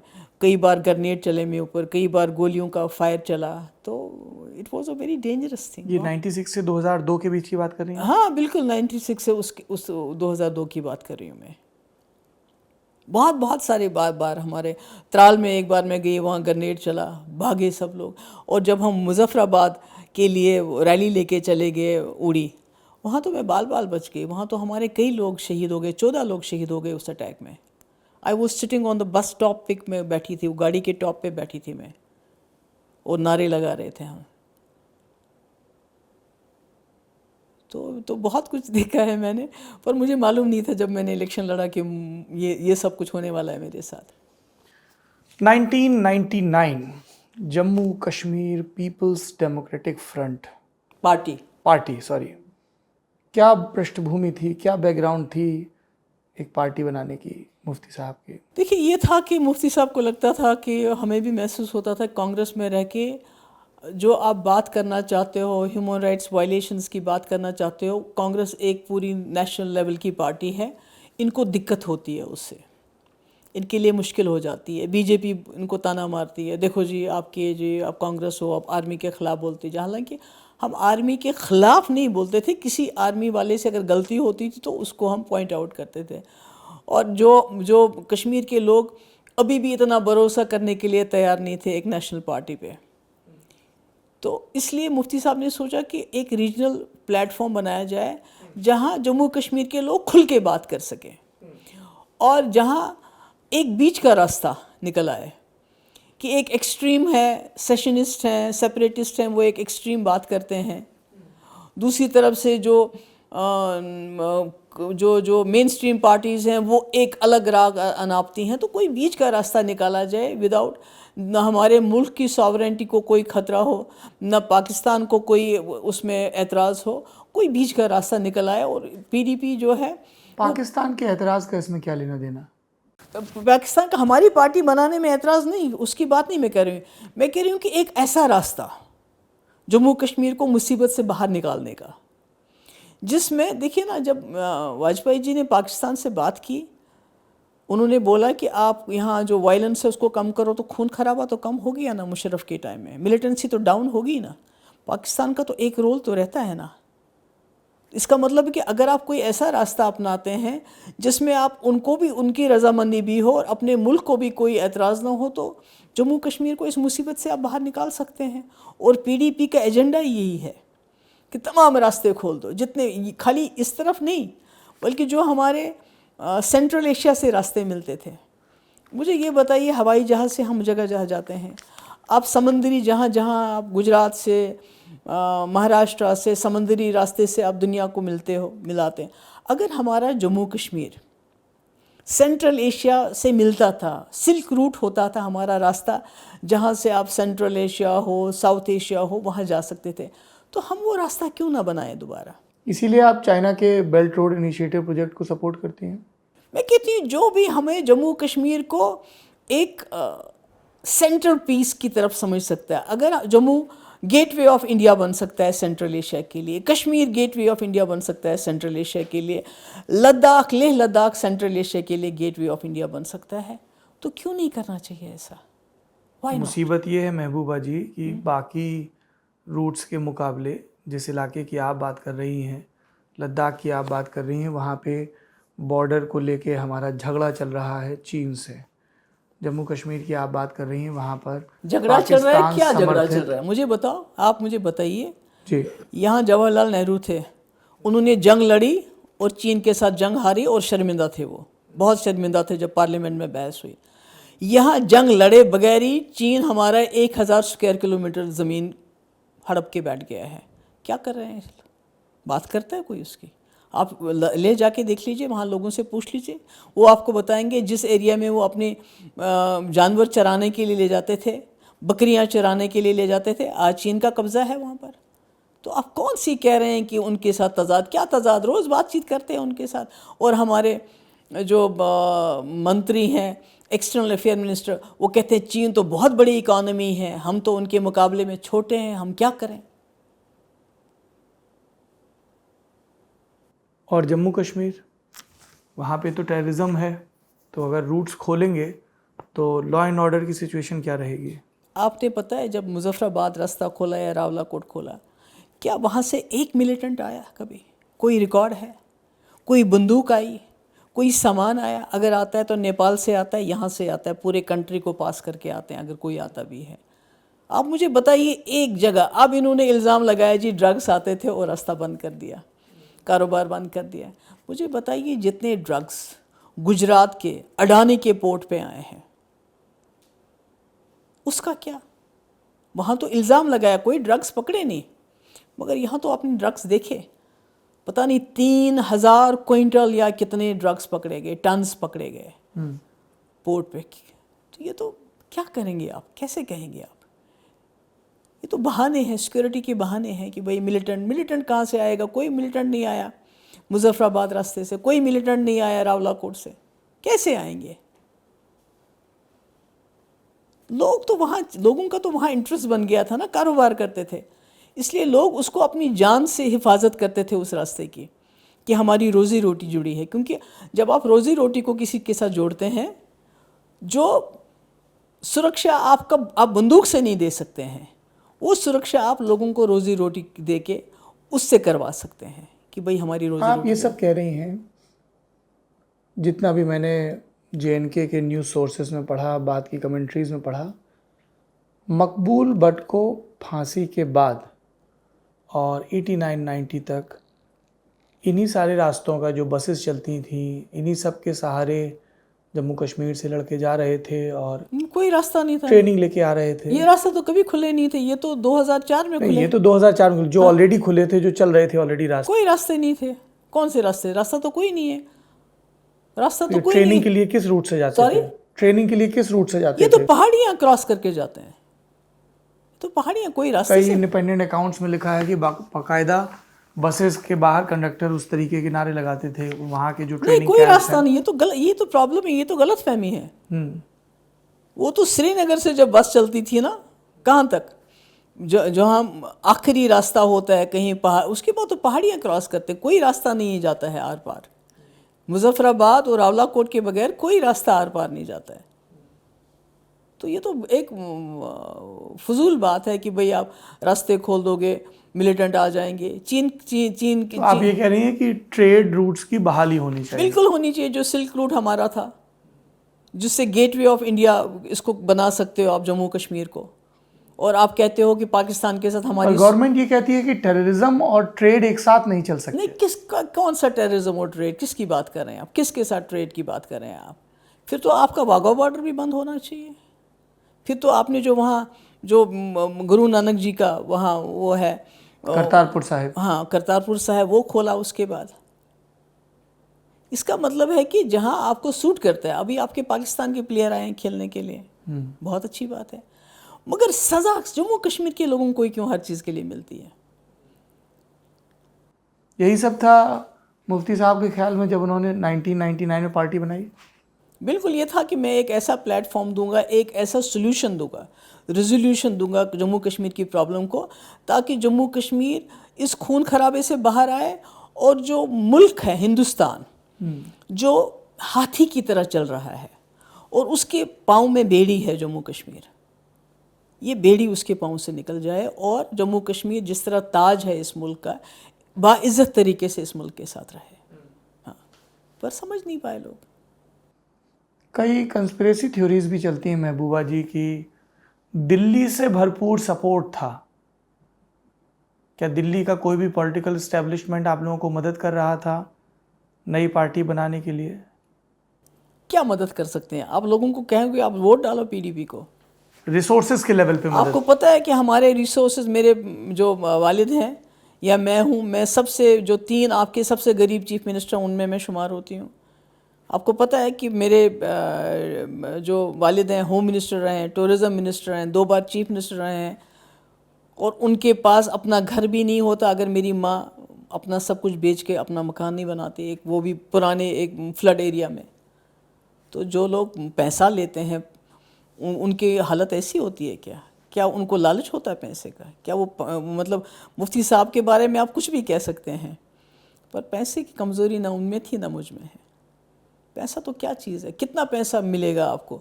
एक इशारा करना है आपने, किसको? किसी को भी। पर क्या पैसा क्या चीज़ है? पैसे को लेके क्या करेंगे आप? कितने कपड़े बदलेंगे दिन भर? कितना खा सकते हो आप? कितनी गाड़ियों में घूम सकते हो? कितने मकानों में रह सकते हो? और ये पैसा क्या होता है?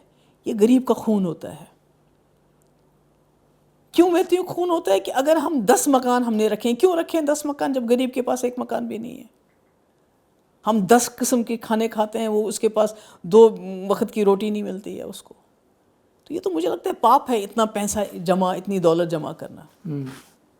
तो आप 99 में पार्टी बनती है, 99 में ही पहला इलेक्शन होता है, आप श्रीनगर से चैलेंज करती हैं उमर अब्दुल्ला को और हार जाती हैं। बिल्कुल। क्या वजह थी हार की? नहीं, नेचुरली पार्टी बिल्कुल नई थी उस वक्त 99 में, और लोग ज़रा निकलते भी नहीं थे वोट डालने के लिए, बहुत कम निकलते थे। उसमें वर्कर क्लास निकलता था। श्रीनगर में हमारा इतना अच्छा तो था नहीं, नेशनल कॉन्फ्रेंस का अच्छा था उस वक्त, मतलब उनका अपना वर्कर कैडर था, हमारा नहीं था। और उस वक्त लड़ना ही उनके खिलाफ बहुत बड़ी चीज़ थी। पर 3 साल के भीतर मंजर बदल जाता है। आपके पिताजी आखिरकार पहली दफ़ा मुख्यमंत्री के पद की शपथ लेते हैं दिल्ली के सहयोग से। Is that true? What do you mean Delhi के सहयोग से? दिल्ली बेस्ड 2 राजनीतिक पार्टियां, कांग्रेस की मदद से। जी, दिल्ली बेस्ड 2 राजनीतिक पार्टी। नहीं, कांग्रेस तो उस वक्त पावर में नहीं थी। कांग्रेस तो अपोजिशन में थी उस वक्त, वाजपेयी जी की सरकार थी जी। और कांग्रेस के साथ एक अंडरस्टैंडिंग हो गई, क्योंकि वो समझ गए कि नेशनल कॉन्फ्रेंस के खिलाफ उस वक्त बड़ा माहौल हो गया है, क्योंकि नेशनल कॉन्फ्रेंस के पास 65 सीटें थी 96 में जी। और 2002 में लोगों को बहुत गुस्सा था। पीपल वांटेड अ चेंज, और कांग्रेस इस बात को समझी और फिर सरकार बनाई हमने। एक हमारा कॉमन मिनिमम प्रोग्राम बना कांग्रेस के साथ। 3-3 साल का फॉर्मूला। 3-3 साल का फॉर्मूला ही नहीं, उसके अलावा हम क्या क्या करेंगे? पोटा ख़त्म करेंगे, टास्क फोर्स ख़त्म करेंगे, डायलॉग प्रोसेस शुरू करेंगे। ये सारी चीज़ें, ये कोई सरकार इसलिए नहीं बनी कि आपको कितनी मिनिस्ट्रियाँ मिलेंगी, हमें कितनी मिनिस्टर, नहीं। There was a proper agenda, और वो एजेंडा पीडीपी का एजेंडा था, जिसको कांग्रेस ने भी एक्सेप्ट किया, तब जाके हमने सरकार बनाई। 2003 का साल, आपका एक इंटरव्यू छपता है इंडिया टुडे मैगजीन में। सवाल पूछा जाता है कि आप बार बार कह रही हैं कि जम्मू कश्मीर में पीस लानी है तो हिजबुल मुजाहिदीन से बात करनी होगी, जो कि एक आतंकवादी संगठन है, और उस पर आपका जवाब आता है कि बिल्कुल आप उनको खारिज नहीं कर सकते, हुर्रियत को साइडलाइन नहीं कर सकते। अभी आपका स्टैंड क्या है? नहीं, ये तो मैंने नहीं, इससे पहले तो वाजपेयी जी ने उनको बुलाया था बातचीत के लिए। तो मैंने हुर्रियत को नहीं, जो हिजबुल मुजाहिदीन के साथ मुझे वो क्या डर था उसका नाम, वहाँ उनको बुलाया था जब फारूक साहब चीफ मिनिस्टर थे, जब उनके साथ बातचीत शुरू होनी थी, वहाँ कैमरा पहुँच गए और बातचीत फ्लॉप हो गई। वो तो मैंने नहीं की थी, वो तो गवर्नमेंट ऑफ इंडिया की तरफ से पहल हुई थी और हिजबुल मुजाहिदीन के लोग थे उससे। अगर महबूब मुफ्ती ने यही बात कह दी तो महबूब मुफ्ती एंटी नेशनल क्यों हो जाती है? आप मुझे बताइए, अगर वाजपेयी जी ने इनिशिएटिव लिया उस वक्त कि हिजबुल मुजाहिदीन के साथ बातचीत करनी है, फारूक साहब की सरकार थी जम्मू कश्मीर में, उस वक्त उस बातचीत को सैबोटेज किया गया जानबूझ के। किसने किया? अब वो आप उसका रिसर्च कर लीजिए आप प्लीज़, किसने किया। आप नहीं बताएंगे? अब हर चीज़ मुझसे ही पूछते हैं, क्यों पूछते हैं? अरे मैं आपसे मुखातिब हूँ तो आपसे पूछूंगा, जब फारूक अब्दुल्ला साहब से मुखातिब होगा तो उनसे पूछूंगा। कुछ रिसर्च भी कर लीजिए ना आप। नहीं, रिसर्च तो हमने खूब की है। किया है ना, फिर बताइए। पर अभी आप बता रही तो इसलिए मैं आपसे पूछ रहा हूँ। मैंने कहा उस वक्त उसको भी सैबोटेज किया गया। There were few players who did not want this to happen. Yeah, of course there were. Tip किया गया था, बताया गया था लोगों को. बिल्कुल बिल्कुल, वहाँ चाहे सब कैमरामैन पहुँच गए और फिर वो सारी बात ही फ्लॉप हो गई. आज की तारीख में क्या लगता है आपको किन किन प्लेयर्स से बात करनी चाहिए, because they are not political players? आज तो मैं कहती हूँ कि पहले ये जम्मू टेररिस्ट ऑर्गेनाइजेशन से कैसे बात? मैं तो कहती पहले जम्मू कश्मीर के लोगों के साथ ही डायलॉग शुरू करें ना, जिनको इन्होंने एलिनेट किया, जिस जम्मू कश्मीर को इन्होंने जेल बना दिया है, जिस जम्मू कश्मीर में दिन में तकरीबन 20-25 छापे पड़ते हैं, और कोई सेपरेटिस्ट के यहाँ की मैं बात नहीं कर रही हूँ, आम लोगों के यहाँ छापे पड़ते हैं, बिजनेसमैन के यहाँ छापे पड़ते हैं, जर्नलिस्ट को शाम को बुलाया जाता है थानों पे, बताओ क्या लिखा, क्यों लिखा, कल क्या लिखना है. पहले तो अपने लोगों के साथ ही डायलॉग करने का तो कोई माहौल बनाया ना. जो आम लोग हैं उनको तो कोई रिलीफ दे वो तो दूर की बात है, बाकी किसके साथ बात करनी पड़ेगी, पर पहले अपने लोगों को जिनको आपने एक जेल में बंद करके रखा हुआ है. आप इमेजिन नहीं करेंगे, कल मुझे एक मैसेज मिला जी. बरेली में एक समीर नाम का आदमी है, 3 साल से जेल में बंद है, कन्विक्ट नहीं है, अंडर ट्रायल है, कैंसर की लास्ट स्टेज में है, अनंतनाग मलकनाग का रहने वाला है, कैंसर में लास्ट स्टेज है उसका, और उसको यहाँ से कश्मीर ट्रांसफ़र नहीं करते हैं बरेली से. अब मुझे बताइए इससे बड़ी और दर्दनाक बात क्या हो सकती है? आप कहते हैं कि कश्मीर में किससे बात करनी चाहिए. ये एक किस्सा नहीं है, ऐसे आपको हज़ारों केसेस मिलेंगे जिसमें न किसी ने पत्थर उठाया, क्योंकि आप खुद सुनते हैं रोज़ कि 2019 के बाद किसी ने पत्थर नहीं उठाया, कहते हैं ना, ये कोई इंसिडेंट नहीं हुआ ऐसा. तो उसके बाद हमारे जेल क्यों भरे हुए हैं? हमारे मुल्क के जेलों में क्यों हमारे लोगों को रखा गया अंडर ट्रायल? उनका केस चलता है, डेट नहीं आती है, क्यों रखा है? तो बात करें पहले उन लोगों को, उनको लोगों को तो छोड़ दें, उन लोगों को पहले आम लोगों की ज़िंदगी तो जो जहन्नम बना रखी है. जम्मू कश्मीर प्रशासन का ये कहना है कि दिक्कत उनको है जिनके पॉलिटिकल स्टेक्स खत्म हो गए हैं, दिक्कत उनको है जिनकी राजशाही खत्म हो गई है, आम लोगों को कोई समस्या नहीं है. आप कारोबार की स्थिति देखिए, आप बाज़ार में चहलकदमी करके देखिए. देखिए, अगर आप एज ए टूरिस्ट बात करेंगे कश्मीर जाके, आप जाएंगे शिकारे में बैठेंगे, मुगल गार्डन जाएंगे, वहाँ सेल्फी लेंगे, बर्फ़ के साथ खेलेंगे, तो सब चंगा है. टूरिस्ट तो जाता है, मगर अगर आप अंदर की बात देखेंगे कि जो लोगों के हालात हैं, जो मुश्किलात हैं, चलिए कश्मीर को छोड़ दीजिए, कश्मीर को तो आप बता दीजिए कि कश्मीर के लोग जो कहते हैं कैसे हैं, क्या है. जम्मू बम बताइए, जम्मू कश्मीर को कैसे छोड़ दें भाई? 2 मिनट के लिए आप कहते हैं ना कश्मीर में, तो कहते हैं ना कश्मीर तो बन गया है जेल, सिक्योरिटी के नाम पे तो उनको जेल में डाला जाता है, यूपीए लगाया जाता है जर्नलिस्ट के नाम पे, बिजनेसमैन के यहाँ छापे डाले जाते हैं रोज़ सिक्योरिटी के नाम पे, कोई बात नहीं करता है. आपके जो रिक्रूटमेंट में है उसमें अभी तक 4 रिक्रूटमेंट हुई हैं, एसआई की, जेई की, फायर एंड सर्विसेज में और फाइनेंस में, सब में स्कैम्स हैं. ये नोटेड है, ये अदालत में ये सारी चीज़ें. आपका अभी बहुत बड़ा स्कैम हो गया है जल शक्ति में. आपका ये जो क्या बोलते हैं अभी ये हेल्थ स्कीम जो है, पता नहीं क्या क्या नाम रखें अभी, आयुष्मान भारत, उसमें 700 का स्कैंडल है. ये बड़ी अच्छी गवर्नेंस है. मैं अभी अब जम्मू की बात ले लीजिए. जम्मू में लोग कब से हड़ताल पे हैं? जम्मू में कितना लोग प्रोटेस्ट कर रहे हैं? जम्मू में रेत से लेके शराब के कारखाने किन को मिल रहे हैं? शराब पिए जम्मू वाले, कारखाने बाहर के लोगों को. जितनी भी कंस्ट्रक्शन की बात है वो आउटसोर्स की गई है, बाहर के लोग ठेकेदार आए हैं. आपका ऑटो वाला भी बाहर से आ रहा है जम्मू में, रिक्शे वाला भी जम्मू में बाहर से आ रहा है. जम्मू में दरबार मुंह बंद, जम्मू के दुकानों का बेड़ा गर्क कर दिया इन्होंने. जम्मू के लोग इतने गुस्से में हैं कि ये लोकल बॉडीज़ इलेक्शन भी नहीं करना चाहते हैं वहाँ पर. चलिए लद्दाख जो कहता था हमें अलग छोड़ दो यूनियन टेरिटरी, वहाँ के लोग क्या कहते हैं? मैंने ज़िंदगी में, अपनी ज़िंदगी में जम्मू कश्मीर लद्दाख को मिल के इतना बेबस, इतना बेकस, इतनी तकलीफ़ में कभी नहीं देखा सौरभ जी जितना मैं आज देखती हूँ उनको. मगर कोई बात नहीं करता, डर है. बात करेंगे तो जेल में डाल देंगे. आपको पता है एक मुलाजिम ने आज से 2 साल पहले विंटर में ये कहा था कि बिजली की हालत ख़राब है. उसको नोटिस दिया गया कि 3 दिन के अंदर जवाब दो नहीं तो नौकरी से निकाल देंगे. ऐसी हालत है कि आप बात नहीं कर सकते हो. अगर आप भी जाओगे आप बोलोगे यहाँ तो सब बल्ले बल्ले है, ट्रैफिक जैम हो रहे हैं, सब कुछ ठीक है, मगर अंदर से जो लोगों की हालत है, मुझे नहीं लगता है कि इतने दुखी, इतने तकलीफ़ में कभी जम्मू कश्मीर लद्दाख के लोग रहेंगे जितना आज है, जितना सेंस ऑफ इनसिक्योरिटी है. और मज़े की बात यह है, तकलीफ़ की बात है, मज़े की बात नहीं है कि जो यहाँ से लोग आते हैं, चाहे अभी के लेफ्टिनेंट गवर्नर हैं या जो पुराने गवर्नर हैं, वो कहते हैं अरे यहाँ 3 मंजिला मकान कैसे लोगों के पास। अभी ये जो लेफ्टिनेंट गवर्नर है कहते हैं जम्मू में तुम्हारे पास 3 मंजिला मकान है, तुम्हारे पास स्मार्टफोन है, तो स्मार्ट मीटर क्यों नहीं लगाओगे। अरे भाई, हम बिजली प्रोड्यूस करते हो, पूरे मुल्क को देते हो, मुफ्त बिजली देते हो अलग अलग स्टेट्स में। जम्मू कश्मीर के लोगों को वही बिजली, अपनी ही बिजली इतनी महंगी खरीदनी पड़ती है और बिजली 24 घंटे होती भी नहीं है। नहीं, महंगी बिजली अलग विषय है, स्मार्ट मीटर लगाना अलग विषय है। क्या आप लोग स्मार्ट मीटर लगाने के भी खिलाफ हैं? नहीं, मैं ये कहती हूँ पहले 24 घंटे बिजली तो दो ना।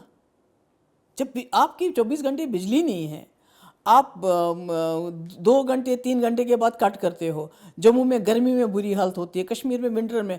और अभी आपने इससे पहले मीटर लगाया, एक मिनट, इससे पहले मीटर लगाए आप लोगों ने, वो किसको ठेका दिया था? उसके बाद दूसरे मीटर लगाए, प्रीपेड मीटर, वो किसको ठेका दिया? अब तीसरे स्मार्ट मीटर लगा रहे हो। ये ठेकेदारी है क्या? रोज़ रोज़ मीटर बदलते हो, क्यों? क्योंकि कट है, क्योंकि इतना करप्शन कभी नहीं था जितना आज इस वक्त है। रिक्रूटमेंट में करप्शन, जल शक्ति में करप्शन, हेल्थ स्कीम्स में करप्शन। आप जो बाहर से लोग आते हैं उनको आप सारा कंस्ट्रक्शन काम दिया है, वो सबलेट करते हैं, उनसे हमारे लोगों से कमीशन लेते हैं। तो ये मैं जनरल बात कर रही हूँ आपसे, ऐसी हालात हैं। ये सारे सवाल पूछे गए थे लेफ्टिनेंट गवर्नर मनोज सिन्हा ने से, और उन्होंने अपना पक्ष भी रखा था। लेकिन मैं वापस आता हूँ, जब आपके पिताजी पहली मर्तबा मुख्यमंत्री बनते हैं, 3 बरस सीएम रहते हैं, उनका कार्यकाल पूरा होता है, फिर समझौते के तहत कांग्रेस के गुलाम नबी आज़ाद मुख्यमंत्री बनते हैं। आपके आलोचकों का कहना है गुलाम नबी आज़ाद के मुख्यमंत्री रहते हुए पीडीपी की ज़मीन खिसक रही थी, इसलिए आप लोगों ने जानबूझकर राज्य में, खासतौर पर कश्मीर घाटी में ऐसे हालात करवाए कि गुलाम नबी आज़ाद के लिए सरकार चलाना मुश्किल हो जाए। इल्ज़ामों की फहरिस्त में पहला नंबर आता है अमरनाथ श्राइन बोर्ड को लेकर हुए आंदोलन का। अभी आप थोड़ी देर पहले वैष्णो देवी का जिक्र कर रही थी। गुलाम नबी आज़ाद के नेतृत्व में सरकार चाहती थी कि 12 महीने संचालित होने वाली सड़क बने, वहाँ पर तीर्थयात्रियों की संख्या बढ़े, रोड के लिए फॉरेस्ट विभाग की ज़मीन दी जाती है। आपके ही मंत्री थे काजी अफजल, उनके दस्तखत होते हैं, मुजफ्फर बेग के दस्तखत होते हैं, बिल्कुल होते हैं, और दी जाते हैं। उसके बाद प्रोटेस्ट होता है, कहा जाता है कि महबूब मुफ्ती के नेतृत्व में उस प्रोटेस्ट को भड़काया गया, गुलाम नबी आज़ाद के लिए मुश्किलें पैदा की गई। Your version? नहीं, प्रोटेस्ट क्या मैंने किया? Was I there at the protest site? क्या मैं उस प्रोटेस्ट में थी? नहीं, वो आम लोगों ने किया। और आम लोग क्या कहते थे? कहते थे ये जम्मू कश्मीर की सारी ज़मीन तो यात्रा के लिए है, और सैकड़ों सालों से यात्री आते हैं, जहाँ उनका दिल करता है वहाँ डेरा लगाते हैं, जिस सड़क से चलना चाहते हैं उनसे चलते हैं। तो ये इसने नया ड्रामा क्या किया कि मैं जी ट्रांसफ़र करता हूँ? ट्रांसफ़र क्या करना था? सारी ज़मीन उनकी होती है जब वो आते हैं जाते हैं। अगर कहीं पर भी सड़क बननी है तो उसके लिए ज़मीन का स्थानांतरण मुझे ये बताइए, आपने उत्तराखंड में जंगलों में सड़कें लेके जो हमारे तीर्थ स्थान है वहाँ पर बेड़ा गर्क कर दिया है। इतनी सड़कें बनाई हैं कि अभी बारिश हुई नहीं होती, सारी बस्तियों की बस्तियाँ डूब जाती हैं। अब आप कश्मीर में जो आपके जंगल है, बड़ा फ्राजाइल है वहाँ के एनवायरनमेंट, जो आपका ग्लेशियर है वहाँ, जिसमें ये जो भगवान जो अमरनाथ जी जो वहाँ वो उसका ग्लेशियर है, वहाँ तक सड़क ले जाना चाहते हैं। आपको मालूम है उसके कॉन्सिक्वेंसेस क्या होने वाले हैं आने वाले वक्त में? पर्यावरण की चिंता थी। बिल्कुल है, क्यों नहीं है? हमारा तब आप लोगों ने खुल के मुखालफत की? नहीं, हमने खुल के मुखालफत नहीं की। हमने आज़ाद साहब को कहा कि भाई ये जो ऑर्डर है इसको आप चेंज कर दीजिए। और तब तक ये कोई मसला बनने वाला इतना बड़ा मसला नहीं था, तब तक छोटा मसला था, 1 अखबार 2 अखबारों में आया था, पर हमको लग रहा था कि ये बात बड़ी बन जाएगी। पर पता नहीं उनको भी कोई गिमिक करना था पूरे कंट्री में, पता नहीं वो चाहते थे इसको बेचूं कि देखो जी मैंने ये किया वो किया, मैंने ज़मीन दे दी, तो वो माने नहीं। ये गुलाम नबी आज़ाद का गिमिक था। हाँ, उसके बाद वो मान गए, but then it was too late. उसके बाद आग लगी, हर जगह मुसीबत हो गई। अच्छा खासा माहौल था, अच्छा खासा मामला चल रहा था, वो खामोखा में ऐसा एक चीज़ कर दी जिससे सारा माहौल बिगड़ गया, जो नहीं होना चाहिए था। और फिर चुनाव हुए और आप दोनों ही हारे? नहीं हारे नहीं, कुछ सीटें हमने ली, कुछ वो ले गए। और सरकार तो नहीं बना पाए? नहीं, वो तो ठीक है, सरकार बनाने के लिए हमने पीडीपी नहीं बनाई है, let me tell you that. सरकार तो ठीक है, पर सरकार हमारी मंजिल नहीं है। सरकार रास्ता है। जिस तरह मुफ्ती साहब की जब पहली बार सरकार बनाई तो मुजफ्फराबाद रोड खोल दिया और वाजपेयी जी ने उसमें बड़ा रोल किया। उसके बाद डॉक्टर मनमोहन सिंह ने बहुत अहम रोल किया, सोनिया जी ने भी बड़ा उसमें रोल किया।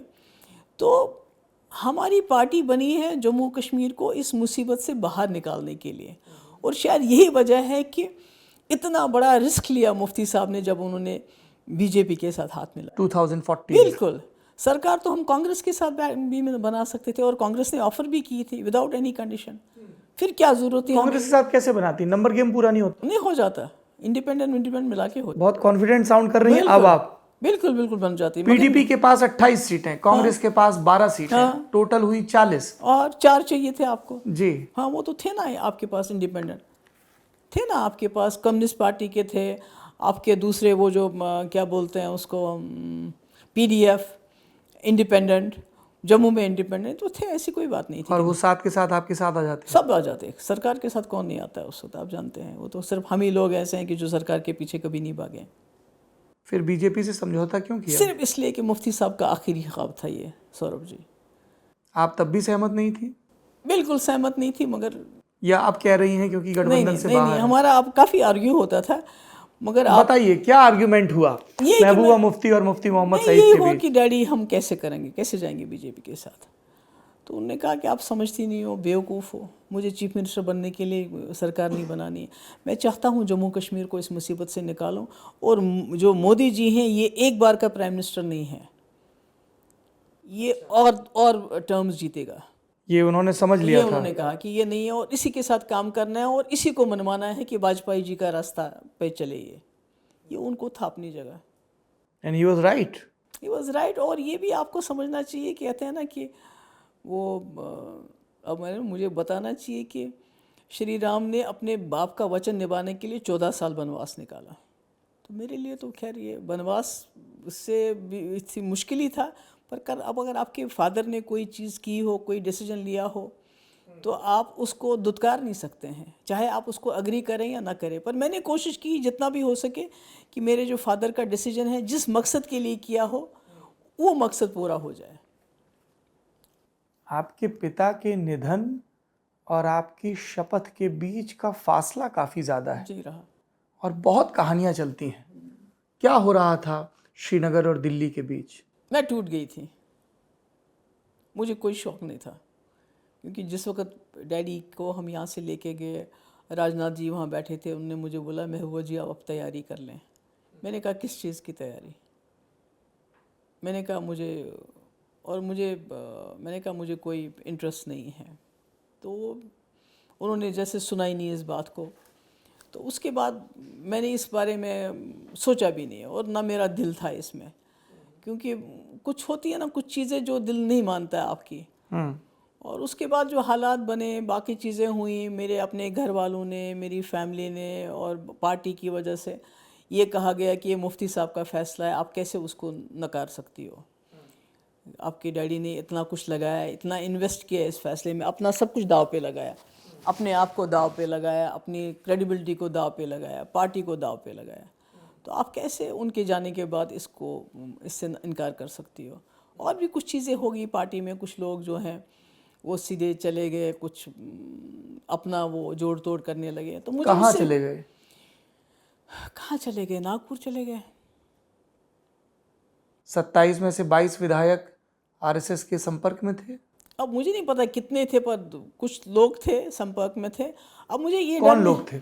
नहीं थे कुछ लोग। अब क्या करें, अब मैं नहीं चाहती क्या करें, आप राजनीति में हैं, पूरा प्रदेश और देश आपको सुन रहा है। कुछ लोग ऐसे बहुत ही अच्छे लोग हैं जिनका मैं नाम नहीं लेना चाहती, बिकॉज मैं उनका नाम लूँगी फिर वो कल मेरा नाम लेके इस स्टेटमेंट देंगे। I don't want to go into that, you know, that's उसमें मैं नहीं मैं नहीं जाना चाहती। मगर कुछ लोग ऐसे थे, हालांकि मुझे उससे भी कोई एतराज़ नहीं था कि ये सरकार बना ले। मुझे ये लग रहा था कि अगर इन्होंने सरकार बनाई, हमने जो बीजेपी के साथ एजेंडा ऑफ अलायंस किया है, जिसकी सबसे बड़ी पहली चीज़ है कि 370 को नहीं छेड़ा जाएगा, तो जो लोग आज मेरी पार्टी से मुझे छोड़ के चले जाएंगे, कल को असेंबली के ज़रिए ये 370 को ख़त्म ना कर दें, और फिर लोग मुझे बोलेंगे कि महबूबा मुफ्ती ने मतलब एक हिसाब से धोखा दे दिया, ये पीछे हट गई और इसकी पार्टी ने फिर 370 ख़त्म करने में अपना योगदान दिया। तो वो भी मुझे डर था कहीं ना कहीं, जिसकी उस वजह से, और ये कि डैडी की कमिटमेंट है, ये दोनों चीज़ें थी जिसकी वजह से मैं 3-4 महीने के बाद मजबूर हो गई सरकार क्या ये बनाने बात सही है कि पार्टी के विधायक चाह रहे थे कि मुजफ्फर बेग सीएम बने और आप पार्टी की प्रेसिडेंट? की। नहीं, मेरे पास ऐसे किसी ने नहीं कहा, मेरे पास कोई ये फार्मूला लेके नहीं आया। दिल्ली की तरफ से क्या कम्युनिकेशन हुआ? यही कि आप तैयार हो जाएं, यू बी रेडी। आईबी की तरफ से कोई फ़ोन नहीं आया? नहीं, कोई फ़ोन नहीं आया, किसी की तरफ से कोई फ़ोन नहीं आया। मेरा वो हसीब द्राबू साहब ही करते थे कम्युनिकेट, उनको मैंने बताया, मैंने कहा अगर वो चाहें, अगर आपको लगता है कि मतलब किसी और को आप बनाना चाहते हैं, आप बना लीजिए, मैं सपोर्ट करूँगी। मैंने ये भी कह दिया उनको। नरेंद्र मोदी से आपकी उन दिनों मुलाकात हुई?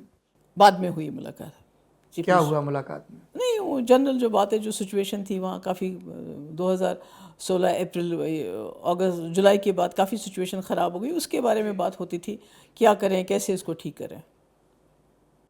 पर शपथ लेने से पहले कोई नहीं, आश्वासन शपथ नहीं? लेने से पहले उनसे नहीं, उनसे कोई मुलाकात नहीं हुई। किससे बात होती थी फिर? नहीं, राम माधव जी से या अमित शाह जी से बात होती थी। आप मुख्यमंत्री बनती हैं 4 अप्रैल 2016 को। जम्मू कश्मीर की पहली मुस्लिम महिला मुख्यमंत्री और देश की दूसरी, असम के बाद ये दूसरा प्रसंग था। अगले ही दिन एनआईटी श्रीनगर में झगड़ा होता है और उसके कुछ ही महीनों बाद जब बुरहान वानी का एनकाउंटर होता है तो नए सिरे से पत्थरबाजी और अशांति शुरू होती है। क्या हुआ था? देखिए, एक तो लोगों को ये जची नहीं बात, पीडीपी और बीजेपी का एक साथ जाना, खासकर जब मैं चली गई। अब वो इसको हजम कर लेते, मगर जो कंट्री के अंदर जो माहौल बनने लगा, जो लिंचिंग्स का माहौल बनने लगा, मुसलमानों को लिंच करना, मीट खाने के शक पे, हालांकि कहीं भी तकरीबन अभी तक 100 लिंचिंग्स हुई हैं, कहीं भी ये प्रूव नहीं हो गया कि वो बीफ था जो उनके घर में था। तो इसका एक अलग असर पड़ता था वहाँ पर, जम्मू कश्मीर में लोग जब सुनते थे। दूसरा ये भी था कि ऐसी ताकतें इकट्ठे हो गई उस वक्त जो चाहती थी गवर्नमेंट को डिस्टेबलाइज करना, क्योंकि बीजेपी को लोगों ने कबूल नहीं किया, और हमारा उनके साथ जाना वो बिल्कुल लोगों को पसंद नहीं आया। और शायद उसमें हमारी ये गलती थी पीडीपी की, हम लोगों को ये समझा नहीं पाए कि एक बड़े मकसद के लिए मुफ्ती साहब ने ये काम किया है, वो नहीं समझ पाया। और चूंकि मैंने कहा जो कंट्री के अंदर मुसलमानों के साथ होने लगा, क्योंकि आफ्टर ऑल मुसलमानों की तादाद जम्मू कश्मीर में बहुत ज़्यादा है, तो उसका एक रिएक्शन भी हुआ। आपने केंद्र सरकार से कहा रमज़ान का महीना है, सीज़ फायर का ऐलान कर दीजिए, वाजपेयी साहब से सीखिए। राजनाथ सिंह ने ऐलान कर दिया, 1 महीने बाद सीज़ फायर ख़त्म करना पड़ा क्योंकि मिलिटेंट्स एक्टिविटी बढ़ चुकी थी बहुत ज़्यादा। खाली सीज़ फायर नहीं, मैं तो ये कहती हूँ कि कई सारे इनिशिएटिव्स हो गए हमारे टाइम में जी। हालांकि सिचुएशन बहुत ख़राब थी। पूरा जो डेलीगेशन आया, ऑल पार्टी डेलीगेशन, जिसमें बड़े सीनियर मिनिस्टर्स थे, अरुण जेटली जी थे, राजनाथ सिंह जी थे, रामविलास पासवान थे, कांग्रेस की लीडरशिप थी, कम्युनिस्ट पार्टी की लीडरशिप थी, शरद यादव जी थे, वो आए और वो चाहते थे वहाँ सेपरेटिस्ट से बात करना उस वक्त। और मैंने लेटर भी लिखा सेपरेटिस्ट को कि ये लोग आए, आप बात कर लीजिए। पर बदकिस्मती ये होती है कि जब कोई किसी वक्त मतलब जैसे इस वक्त बीजेपी को लगता है हम ताकत में हैं, इसलिए हम कुछ भी कर सकते हैं, हमें किसी की ज़रूरत नहीं है, तो उस वक्त सेपरेटिस्ट को भी शायद ये लगा कि आज यहाँ अनरेस्ट है, हालात ख़राब हैं, इसलिए हमें किसी के साथ बात करने की ज़रूरत नहीं, उन्होंने अपने दरवाजे नहीं खोले। वो बहुत बड़ी गलती थी। उसके बाद मैंने 12,000 नौजवानों की FIR वापस किए जो कभी पत्थरबाजी में थे। मैंने सोचा इनका कैरियर तबाह हो जाएगा, बर्बाद हो जाएगा, अगर इनको कैरियर में लगा कि भाई FIR दर्ज है। उसके बाद सीज़ फायर हो गया, डायलॉग किया। आपने 11,000 पत्थरबाजों से मुकदमे वापस लिए, लेकिन सेना और सुरक्षा से जुड़े तंत्र का कहना है कि पत्थरबाजी के मामलों में फिर भी कोई कमी नहीं आई। बिल्कुल सही कह रहे हैं आप, बिल्कुल सही कह रहे हैं, नहीं हुआ। हमने तो एक ह्यूमैनिटेरियन व्यू लिया था ना कि जिस लड़की के खिलाफ FIR दर्ज होती है, 18 साल 17 साल का उसका कैरियर हमेशा के लिए बर्बाद हो जाता है। हमने तो मैं एक औरत भी पर हूँ। उन लड़कों को, उनके घर वालों को ये भी तो समझाना होगा कि it's not funny to go out and do stone pelting. नहीं, हमने तो इसीलिए लिया था ना कि ताकि वो समझे इस बात को। और उसमें ये भी था कि जो लड़के बड़े हो गए थे वो नहीं करते थे। जैसे कोई 14 साल का है, उसने लैंड रो में पत्थर मारा था, वो 19 साल का हो गया था, उसके खिलाफ अभी भी एफआईआर थी, वो हमने विड्रॉ कर ली। इट वॉजन कि उस वक्त जो पत्थरबाज थे तो उसी के खिलाफ हमने एफआईआर विड्रॉ कर ली थी। एक मामला और इट था। Was a goodwill gesture. कभी कभी आप करते गुडविल हैं, जेस्चर की बात जैसे कर रही वाजपेयी जी हैं। यहाँ से बस लेके गए पाकिस्तान, हीलिंग टच की बात। That was a goodwill gesture, healing touch, बिल्कुल। खालिद वानी को मुआवजा देना कौन सा हीलिंग टच था? आपके विपक्षी कहते हैं बुरहान वानी आतंकवादी, एनकाउंटर में मारा गया, उसका भाई खालिद वानी, सेना कहती है वो भी आतंकवादी नहीं, वो था। आतंकवादी नहीं था, वो आतंकवादी नहीं था। मैं अपना सवाल पढ़ लूं फिर हाँ आप? बिल्कुल बिल्कुल। जी। सेना ने कहा है कि खालिद हिजबुल मुजाहिदीन का आतंकवादी था, उसकी मौत मुठभेड़ के दौरान हुई। खालिद के परिवार ने कहा मुठभेड़ फर्जी थी। पॉलिटिकल साइंस में वो एमए कर रहा था। सेना ने कहा उनके पास पुख्ता प्रूफ थे। आपने तमाम लोगों के लिए जिस मुआवजे का ऐलान किया उस सूची में खालिद वानी का भी बिल्कुल होगा। नाम था। 8 जुलाई 2016 को कोकेरनाग इलाके में बुरहान माना जाता है और 13 दिसंबर 2016 को आप 17 लोगों के परिजनों को मुआवजा देती हैं, जिसमें बुरहान वानी का परिवार भी है। उसका भाई है, भाई का क्या कसूर है? कल को आपका भाई कोई गलत काम करेगा तो उसकी सज़ा आपको दी जाएगी क्या? एक लड़का पोस्ट ग्रेजुएट है, पढ़ता है, उसको जंगल में कहीं चला जाता है, वो वहाँ उसको आर्मी मार देती है या बुलाती है, मुझे नहीं मालूम क्या हुआ था, उसको मार देती है। मतलब मुझे ये बताइए कि कोई मकसद भी होना चाहिए ना किसी चीज़ का। शुजात बुखारी के मर्डर में क्या हुआ था? बहुत बहुत बुरा हुआ, दैट वाज वेरी शॉकिंग, जिस तरह से उसको मार दिया गया। और आप मुख्यमंत्री थी प्रदेश की, आपको क्या जानकारी दी गई? नहीं, मुझे यही कि उसको जो है मिलिटेंट्स ने मार दिया उसको, क्योंकि वो थोड़ा सा जो इसमें जो इंडिया पाकिस्तान का जो आपस में मतलब हो रहा था, कुछ डिबेट्स होते थे, कहीं सेमिनार होते थे, उसमें वो पार्टिसिपेट करते थे, उस वजह से उसको निशाना बनाया गया। बीजेपी का ये कहना है कि महबूबा के मुख्यमंत्री रहते हुए घाटी में हालात लगातार बिगड़ रहे थे, आतंकवादी घटनाएं बढ़ रही थी, पत्थरबाजी बढ़ रही थी, आम नागरिक सुरक्षित नहीं थे। आप हीलिंग टच के नाम पर सेपरेटिस्ट को बढ़ावा दे रही थी, इसलिए उनके पास कोई राजनीतिक विकल्प नहीं बचा था आपकी सरकार से समर्थन वापस लेने के अलावा। नहीं, मुझे तो उनके समर्थन से वापस लेने से कोई एतराज़ नहीं है, ना मुझे शौक हुआ, क्योंकि मुझे मालूम था कि मेरा एजेंडा उनको रास नहीं आता है। जो मेरा एजेंडा था बातचीत का, हीलिंग टच पॉलिसी का। मगर मुझे ये बताइए, जिस वक्त पुलवामा में 40 हमारे जवान शहीद हुए, उस वक्त तो महबूबा मुफ्ती की सरकार नहीं थी, ठीक है? किसकी सरकार थी उस वक्त? जिस वक्त 40 जवान हमारे शहीद हो गए, उस वक्त किसकी सरकार थी?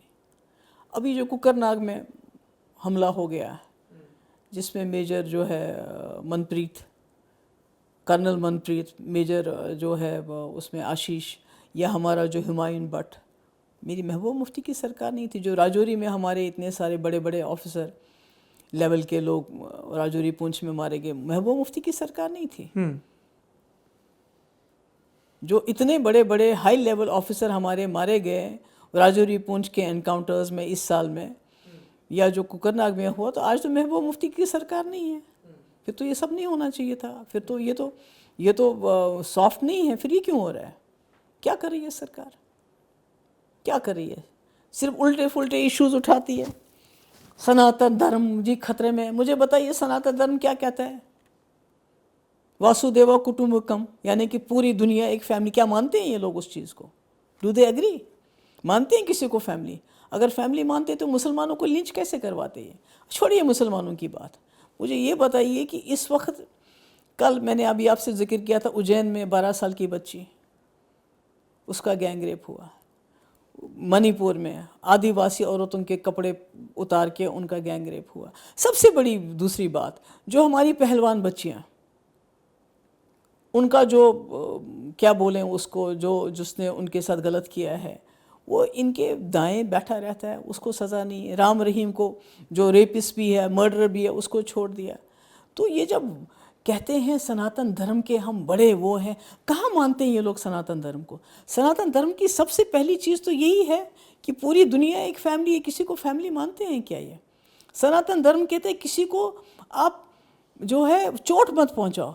इन्होंने तो 100 मुसलमानों को अभी तक लिंच करवाया, और आप कहेंगे लिंच करवाया तो उन्होंने नहीं किया। अगर उन्होंने नहीं किया तो मुझे बताइए उन लोगों को हार किसने पहनाया बाद में जाके। और मैं अपने लोगों से पूछना चाहती हूँ, बताना चाहती हूँ, ये जो टेलीविज़न पे जो लोग जहर बोते हैं और ये जो पार्टी उनके पीछे, बताइए इनके बच्चे कहाँ कहाँ हैं इस वक्त, किस किस मुल्क में पढ़ाई कर रहे हैं, किन किन कौन कौन सी अफसरी करते हैं।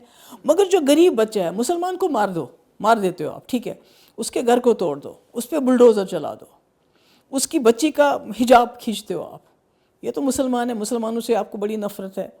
ये जो लोग कहते हैं कि मुसलमान हमारे दुश्मन हैं, हालांकि यही बाहर के मुसलमानों की मस्जिदों में जाते हैं, उनसे अपने हार भी पहनवाते हैं वहाँ पर। मगर मुझे ये बताइए कि आप ये जो लड़के गरीब बच्चों को, जिनको आपने कहा था 2 करोड़ नौकरियां दूंगा मैं, उनको आप अपराधीकरण करते हो। उनको कहते हो हाथ में पेट्रोल बम उठाओ, पत्थर उठाओ, तलवार उठाओ और जाके मुसलमानों पे हमला कर दो। उनको अपराधी बनाते हैं। जब वो लिंच करते हैं किसी को, जेल जाने से कोई अपराधी नहीं बनता है खाली। जब आप अपराध करते हो अपराधी बन जाते हो। जब आप उनका अपराधीकरण करते हो, बताओ वो हिंदू बच्चा किस लायक रहा। इस वक्त यही हो रहा है ना, मुल्क के अंदर यही हो रहा है। मुझे एकदम से लगा कि मैं इंडिया ब्लॉक की प्रेस कॉन्फ्रेंस में हूँ। इन सारे विषयों पर आप लोग लगातार बात कर रहे हैं। नहीं, मैं कहती हूँ कहना चाहिए ना, ये तो सनातन धर्म करते रहते हैं। मैंने बचपन में एक फिल्म देखी थी संपूर्ण रामायण, और बहुत छोटी थी मैं। उसमें मेरे दिल में श्री राम की एक छवि है दिल में, मतलब उसमें सीता जी भी हैं, रामचंद्र जी को भी दिखाया बचपन में। और जब ये लोग आज जय श्री राम करके किसी मुसलमान को लिंच करते हैं, तो क्या आप समझते हैं श्री राम ऐसा चाहते हैं कि उनका नाम लेके मुसलमानों को लिंच करो, मार दो? वो तो श्री राम तो मेरे ख्याल में किसी तितली को हाथ नहीं लगाते थे कि इसके पर को। आप ये सब कह रही हैं, बीजेपी अपने बचाव में कहती है कि जिस किसी ने भी अपराध किया है उसके खिलाफ कार्रवाई होगी, और इन अपराधों की बिना पर बीजेपी के खिलाफ दुष्प्रचार किया जाता है कि वो अल्पसंख्यक विरोधी हैं, जो कानून को हाथ में लेंगे उनके खिलाफ कार्रवाई होगी। ये उनका तर्क होता है। मुझे बताइए, जो हाथरस में बच्ची का रेप हुआ, रात को उसको जलाया गया, उसके खिलाफ क्या कार्रवाई हुई? जिसने वो रेप किया जिन लोगों ने, मगर जो सिद्दीक कप्पन था जो उसको लिखने वाला था, उसको कितनी साल जेल में डाल दिया। जिन लोगों के ऊपर इल्जाम लगा है वो जेल में। नहीं, बताइए क्या क्या हुआ? क्या मुझे ये बताइए, आपकी बिल्किस बानो के रेपिस्ट को आपने छोड़ दिया, उसके बाद उनके हार पहना दिए, वो छोड़ दिए, मुसलमान थी। ये तो मुसलमानों का ही मसला बनाया इन्होंने हर चीज़ को। मुझे ये बताइए, जो राम रहीम है जिसने 2 हिंदू बच्चों का रेप किया, मर्डर किया, वो बाहर क्यों है इस वक्त? आप मुझे बताइए, पहलवान बच्चों का वो जो मेंबर पार्लियामेंट है वो बाहर क्यों है इस वक्त? अभी तो ये कहते हैं ना, ये कहते हैं विश्व गुरु बनाएंगे। हालांकि विश्व गुरु बनने की हमें ज़रूरत नहीं है। दुनिया में एक ही विश्व गुरु है जिसको मैं भी मानती हूँ, आप भी मानते हैं, वो महात्मा गांधी है। न वो सूट पहनते थे, न वो बूट पहनते थे, न वो लंबी तकरीरें करते थे, एक लाठी और एक धोती होती थी। बीजेपी कहती है कि दुनिया उसको विश्व गुरु मानती है। बीजेपी कहती है कि अब महबूबा मुफ्ती को गांधी जी याद आ रहे हैं। नहीं, हमेशा। तब क्यों नहीं याद आ रहे थे जब वो चरमपंथियों को सपोर्ट करती? नहीं, वो तो वो कहते हैं चरमपंथियों को सपोर्ट कर, अगर अपने लोगों बंदूक उठाने वालों को हीलिंग टच देने जाती थी। नहीं, बंदूक को, लेकिन उनकी जो फैमिलीज हैं, वो तो मैं भी कहती हूँ। देखिए, जो लड़का लिंच करता है मुसलमानों को, आप उसकी फैमिली को जेल में डालेंगे क्या? जिन्होंने मुसलमानों को लिंच किया, आप उस लड़के को जेल में डालेंगे, उसकी फैमिली को जेल में डालेंगे? जो अपराधी है, अपराधी के माँ बाप को तो कोई कसूर नहीं होता है। आप ये मुझे बताइए कि अपराधी के जो माँ बाप हैं उनका क्या कसूर है? ये तो इमेज बनाते हैं ना, इनको तो सूट करता है। अच्छा, मैं तो ये कहती हूँ, बीजेपी का शुरू से जो कोर पोल प्रॉमिसेस हैं 80s ऑनवर्ड्स, उसमें हम देखते हैं कि 3 बड़े मुद्दे थे। समान नागरिक संहिता, अयोध्या में राम मंदिर का निर्माण, और धारा 370 को निष्प्रभावी करना। अयोध्या में राम मंदिर बन रहा है। एक मिनट, राम मंदिर के ये लोग बना रहे हैं? वो तो सुप्रीम कोर्ट ने ऑर्डर दिया जी। राम मंदिर का पैसा कौन दे रहा है? आप, हम जैसे लोग दे रहे हैं, सभी लोग दे रहे हैं राम मंदिर का पैसा। आपने दिया चंदा? नहीं, मैं कहती हूँ हमारे लोगों ने भी दिया, जो हमारे लोगों मतलब कि जो उसमें मुसलमान हैं। जो जब महबूबा मुफ्ती हमारे लोग कहती हैं तब वो मुसलमानों का प्रतिनिधित्व कर रही हैं, जम्मू कश्मीर का कर रही हैं। सबका, मेरा मतलब कि हमारे जम्मू कश्मीर के लोगों में भी बहुत लोगों ने दिया होगा। उसको मैं जम्मू कश्मीर की बात कर रही हूँ। मुझे बताइए, उसमें बीजेपी का क्या रोल है? सुप्रीम कोर्ट ने फैसला दिया, लोगों ने पैसा जमा किया। बीजेपी का एक रोल ज़रूर है कि 2 करोड़ की ज़मीन 10 मिनट के बाद 18 करोड़ में बेची गई। राम मंदिर को वो सही है गलत है ना? वो जो राम मंदिर के लिए जो ज़मीन थी 2 करोड़ में खरीदी और 18 करोड़ में बेच दी। आप अयोध्या में जो मंदिर के आसपास और जमीनों की पैमाइश उसकी बात करें, वो उन्होंने किया। ये तो गलत हो गया कि हमने मंदिर बनाया, वो यहाँ के लोगों के पैसों। और दूसरी, किसी सरकार का काम नहीं होता मंदिर बनाना। इनका वादा था हम 2 करोड़ नौकरियां देंगे। आपको किसी के नौकरी मिली क्या 2 करोड़ नौकरियों में? इनने कहा था 1 साल में, इनने कहा था 15 लाख रुपए बैंक अकाउंट में देंगे। आपके अकाउंट में आ गया क्या पैसा? ये तो आसान सी बात है। 370 कैसे हटाया इन्होंने? असेंबली के जरिए जी, मैं उसी तारीख पे आना चाहता हूं, लेकिन उससे पहले एक तारीख छूट गई है, 21 नवंबर 2018। क्या हुआ था? राज्यपाल ने तो कह दिया फैक्स मशीन काम नहीं कर रही थी।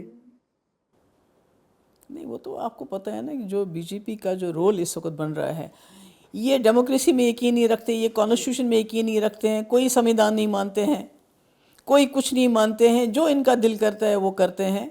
और यही इन्होंने 370 के साथ किया। Welcome to 370। मैं 21 नवंबर नहीं, आपने कहा ना इन्होंने 370 हटा दिया, आपने कहा ना। मैं उस पर आऊंगा, पर उसके पहले ये एक छूट गया है मसला, क्योंकि अब हम लोग उत्तरार्ध की तरफ बढ़ रहे हैं अपने इंटरव्यू के।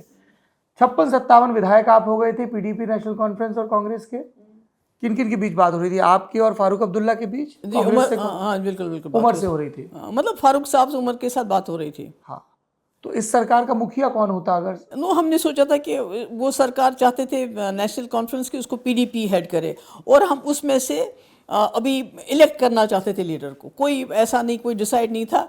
मोस्ट प्रॉब्ली हमारे बहुत सारे सीनियर लीडर थे, जिसमें अब्दुल रहमान वीरी हैं और 1-2 लोग ऐसे हैं, उनको हम बनाना चाहते थे। आप मुख्यमंत्री नहीं बनना? नहीं, मैं खुद नहीं बनना चाहते थे। जब सरकार बनाने का दावा प्रस्तुत किया जाता है तब उसमें यह भी होता है कि विधायक दल का नेता कौन हो। वही हाँ, अब्दुल रहमान वीरी का हमने सोचा था।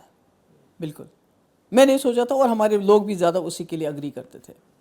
तब सत्यपाल मलिक थे जम्मू कश्मीर के राज्यपाल। बिल्कुल। अब तो वो नरेंद्र मोदी सरकार की बहुत बुराई करते हैं। आपको कभी मिले? आपने पूछा नहीं कि क्या हुआ था? नहीं, मुझे कभी नहीं मिले। अगर वो इतनी बुराई करते तो फिर पार्टी में कैसे हैं वो तो कहते हैं कि जो पुलवामा का कांड हुआ उसकी जांच होनी चाहिए सुप्रीम कोर्ट से। जब राज्यपाल थे तब कुछ नहीं कहते। वो ये भी कहते हैं कि इसमें मुझे डर लगता है कि अगले इलेक्शन से पहले ये बहुत बड़ा कांड कर सकते हैं, खुदा ना खास्ता राम मंदिर पे भी हमला करवा सकते हैं। कुछ नहीं कहा आप लोगों से? नहीं, हमसे तो वही कहा जो टीवी पे कहते रहते हैं, हमने तो कभी मुलाकात नहीं हुई। 4 अगस्त 2019 कहाँ थी आप? मैं घर पे थी। क्या खबर दी गई आपको? नहीं, ये कुछ लग रहा था कि जिस तरह से फोर्सेस आ गए हैं, चप्पे चप्पे पे आर्मी थी, पुलिस थी, सिक्योरिटी फोर्सेस थे, लग रहा था कुछ कांड करने वाले हैं।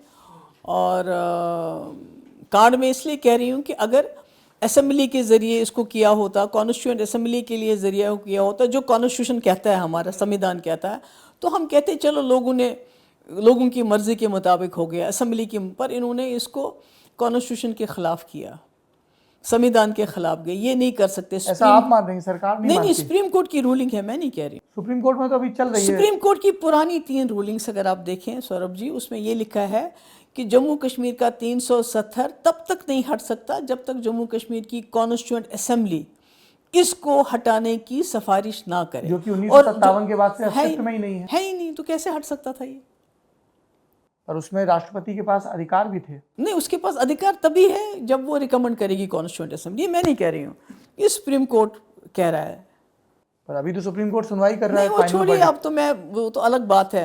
अगर सुप्रीम कोर्ट से ये फैसला आता है कि 370 को निष्प्रभावी किया जाना कानून सम्मत है, तो क्या महबूबा मुफ्ती उस फैसले को स्वीकार करेंगी? आपको दोबारा इंटरव्यू करना पड़ेगा मेरा कि देखिए ना, हम कहते हैं कि अगर कोई धृतराष्ट्र बनना चाहे, द्रौपदी के कपड़े उतारे जा रहे हो, तो कोई धृतराष्ट्र की भूमिका निभाना चाहे, तो मैं उसमें क्या कर सकती हूँ? हमारे पास तो फैसला मान्य होगा। हम तो चाहते थे कि कृष्ण भगवान आके बचा ले। अगर वो भी नहीं आके बचाएंगे तो फिर देखेंगे क्या होगा। एक डॉजियर है पीएसए का, पब्लिक सेफ्टी एक्ट, लोक सुरक्षा कानून। 6 फरवरी 2020 को ये आपके खिलाफ लगाया जाता है, नज़रबंद किया जाता है, और आप पर इल्ज़ाम है कि आप अलगाववादियों के साथ काम कर रही हैं। मैं तो बंद थी उस वक्त, मैं तो बंद थी, गवर्नमेंट की उसमें थी, मैं कस्टडी में थी, तो मैं कहाँ से अलगाव, मेरे फ़ोन सारे टेप हो रहे हैं, तो मैं कौन से अलगाववादियों के साथ काम कर रही होती जी। ये खुद ही बताइए ना आप।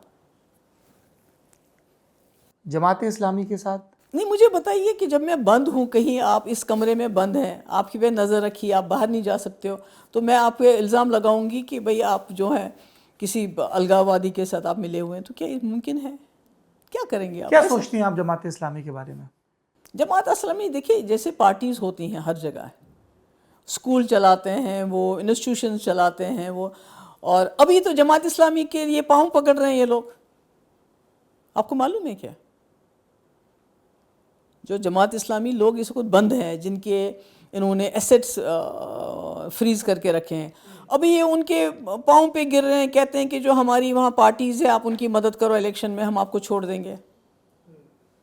आपके पुराने साथियों ने जो पार्टी बनाई है उसका जिक्र कर रही हैं आप? जो भी आप कहें। नहीं, मेरा काम तो पूछना है। हाँ, मैंने कहा जो भी कहें, जो भी इन्होंने नई वो हाइब्रिड पार्टीज़ बनाई हुई हैं, नई पार्टीज़ बनाई हुई हैं। पुराने कमेंटेटर कहते हैं ऐसे ही लेट 90s में आपकी पार्टी बनवाई गई थी। हमारी तो ऐसी कोई बात तब नहीं। भी दिल्ली का सपोर्ट था, अभी भी दिल्ली के सपोर्ट की हमने बात किसी कही पार्टी जाती को है। तोड़ा नहीं, हमारे पास पुराने कांग्रेस के लोग थे।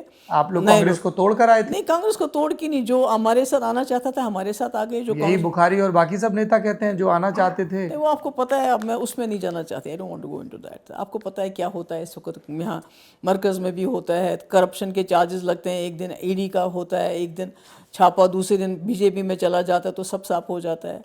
एक दिन कहते हैं ये परिवारवाद है, दूसरे दिन जब वही परिवारवाद के लोग उनको ज्वाइन करते हैं तो सब ठीक ठाक हो जाता है। परिवारवाद भी बहुत बड़ा है ना, उसके बारे में बात करते हैं। आप परिवार का जिक्र कर रही हैं, आपके भाई तसद्दुक अभी वो राजनीति में सक्रिय हैं? नहीं, ऐसा सक्रिय नहीं।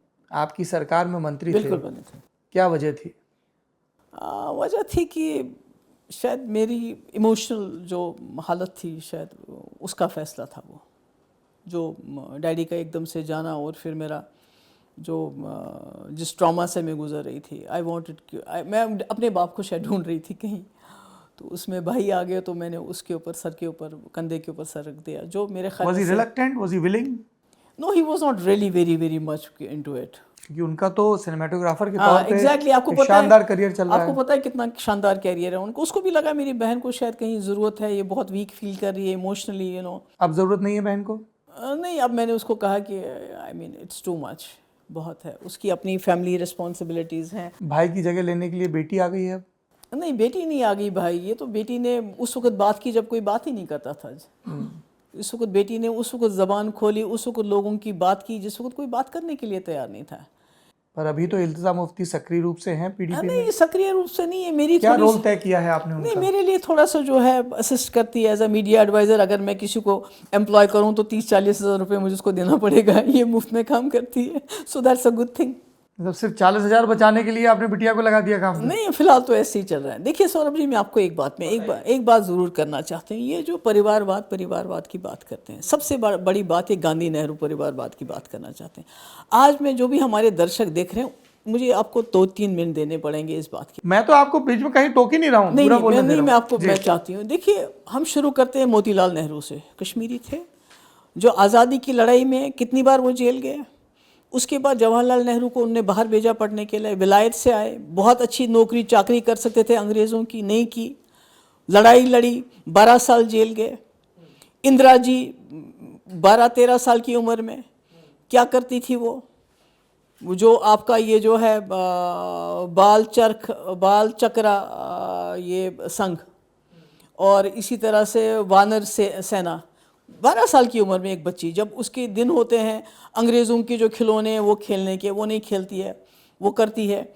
उसके बाद जवाहरलाल नेहरू जब प्राइम मिनिस्टर बनते हैं, क्या हालात होते हैं मुल्क के, मुल्क में आग लगी होती है, किस तरह आग को बुझाते हैं। आज जब ये चांद्रयान को वहाँ पहुँचते हैं, वो इसरो किसने स्थापित किया, एम्स किसने बनाए, IIT IIM, इस मुल्क को उस आग से किसने निकाला। और उसके बाद इंदिरा जी, किस इंदिरा जी की ये बात करते हैं? इन्होंने तो पुलवामा में हमारे 40 नौजवान शहीद हो गए, वो तो दुख की बात थी ना।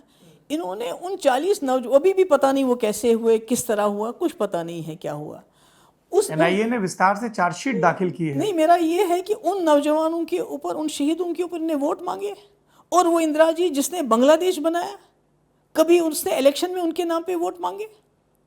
और उसके बाद मरने से पहले, शहीद होने से पहले कहा मेरा आखिरी कतरा इस धरती के लिए है, और शहीद हो गई। उसकी बात करते हैं परिवारवाद की। राजीव गांधी जो ये आज ये बोलते हैं डिजिटल इंडिया, इंफॉर्मेशन टेक्नोलॉजी किसने लाया यहाँ उस वक्त?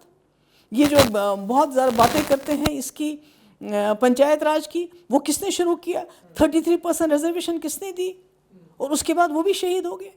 किसकी बात करते हैं ये? अभी राहुल गांधी, जब मुल्क में पूरी आग लगी हुई है, जब ये मुल्क को 47 से भी पीछे ले जाना चाहते हैं, गली गली कूचे कूचे कहाँ कहाँ घूम रहा है वो, ये कह के कि ये नफरत छोड़ दो, ये बातें पीछे रखो, ये बातें नहीं चलेंगी। जम्मू कश्मीर आते हैं तो पीडीपी पूरी ताकत से उनका सपोर्ट भी करती है। करेगी ना, क्यों नहीं करेगी? क्योंकि हम चाहते हैं ये मुल्क, जिस मुल्क के साथ हमने हाथ मिलाया, जो आइडिया ऑफ इंडिया है, जो यहाँ की गंगा जमुना तहजीब है, जिसको गांधी ने, मैंने वही कहा था ना, गांधी असली विश्व गुरु है, जिसको मानते हैं, उसकी फ़िलासफ़ी की वजह से हमारी पूरी दुनिया में इज़्ज़त होती है।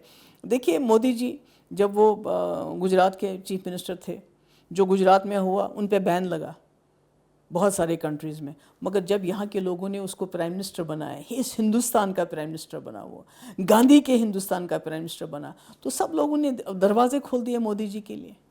तो ये तो गांधी जी की करामात है ना, कि इस गांधी, नेहरू, पटेल की, मौलाना अबुल कलाम आज़ाद की, जो उन्होंने इस हिंदुस्तान को ऐसा बनाया है कि हमारी दुनिया में इज़्ज़त इसलिए नहीं होती। भाजपा का कहना है कि अब वही हिंदुस्तान नरेंद्र मोदी की नीतियों और उनके नेतृत्व पर भरोसा जता रहा है, चुनाव दर चुनाव। अभी देखा आपने कितने सारे चुनाव, मुझे बताइए। इंडिया ब्लॉक आप लोगों ने बनाया है। मध्य प्रदेश में किसने चुनाव जीता था? कांग्रेस ने। सरकार किसकी बनी? पहले कांग्रेस की, और फिर कांग्रेस के विधायक नाराज हुए, पार्टी छोड़कर ज्योतिरादित्य के नेतृत्व में गए तो भाजपा के। जिनको ये नहीं, वो तो अगर खाली मर्जी से कोई जाता है, ये तो डराते हैं, धमकाते हैं, ईडी एनआईए से धमकाते हैं लोगों आप ये कह रहे हैं कि भाजपा ने ज्योतिरादित्य को धमकाया? वो तो ऐसा नहीं कहते हैं। सबको धमकाया है, सबको धमकाया है, क्योंकि सबकी कुछ ना कुछ मतलब कमजोरी ले लेते आपके हैं। पुराने साथियों को भी, अल्ताफ बुखारी और बाकी सब।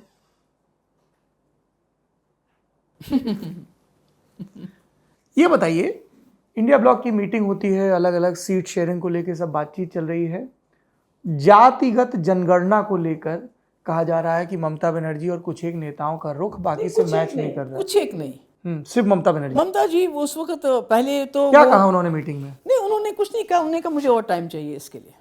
उन्होंने कहा मुझे और टाइम चाहिए, आज नहीं जाना चाहिए, आज इसके बारे में फैसला नहीं करेंगे, पर बाकी सब इसके लिए अग्री करते हैं। एवरीबडी इज फॉर इट, कोई उसमें पिछले दिनों में एक और होना भी चाहिए। हम लोग एक कार्यक्रम करते हैं किताब वाला, राज्यसभा के एक सांसद रहे हैं अली अनवर, वो पसमानदा मुसलमानों की बात करते हैं और ये कहते हैं कि इस देश में जो भी मुस्लिम लीडरशिप रही, उन्होंने दलित मुस्लिमों के हक के लिए कभी बात नहीं की। आपका इस पर क्या रुख है? मैं नहीं समझती ये जो हम बात करते हैं ना कि इंडिविजुअली किसी, इस वक्त अगर आप जब देखें जो हमारे दलित हैं या मुसलमान हैं, उनकी हालत दोनों की एक जैसी। दलित मुस्लिम जो मुस्लिमों में अस्पृश्य हैं, मैं कहती हूँ खराब। ओवरऑल मुस्लिम, दलित मुस्लिम नहीं, ओवरऑल एक मुट्ठी भर मुसलमान है जो ठीक हैं इस वक्त। बाकी जो मेजॉरिटी पॉपुलेशन मुसलमानों की है, जहाँ उनको कम से कम पहले तो स्कॉलरशिप मिलती थी, वो भी सरकार ने बंद कर दी। सरकार कह रही स्कॉलरशिप बंद नहीं की, स्कॉलरशिप के नाम पे अल्पसंख्यक संस्थानों में जो लूट होती थी, लीकेज होती थी, तो कहने को कुछ भी कह सकते हैं, लूट तो इन्होंने मचा रखी है। वो सवाल ये भी, मुझे ये बताइए, बीजेपी जो सबसे गरीब पार्टी थी जब 2014 से पहले कांग्रेस के मुकाबले में, आज 6000 करोड़ कहाँ से इनके पास इलेक्टोरल बॉन्ड्स, इतना पैसा कहाँ से आ गया? मुझे बताइए ना आप। हर जगह इनके करोड़ों के 100-200 करोड़ का इनका ऑफिस बना है, वो कहाँ से आया? ये क्या बात करेंगे करप्शन की? मुझे बताइए, प्राइम मिनिस्टर का फंड वो आप पे यही इल्जाम लगाते हैं, जो जमा किए, वो कहाँ से आया? आप जब मुख्यमंत्री रहीं तो जम्मू कश्मीर बैंक में भर्तियों के नाम पर बहुत गड़बड़ हुई। भर्तियां बहुत की मैंने, हाँ, और गरीब लोगों की। और अगर कुछ गड़बड़ की होती तो पैसे के लेन देन के भी इल्जाम लगते हैं। अगर मैंने गड़बड़ की होती सौरभ जी, तो इस वक्त तो मैं तिहाड़ जेल में होती ना। वो तो पिछले 5 साल तो से आप ये कह रहे हैं जो तिहाड़ में है उन्होंने गड़बड़ की है? नहीं, मैं की थी, मुझे तो डाल देते ना तिहाड़ जेल में, मुझे तो लिहाज नहीं देखते ना।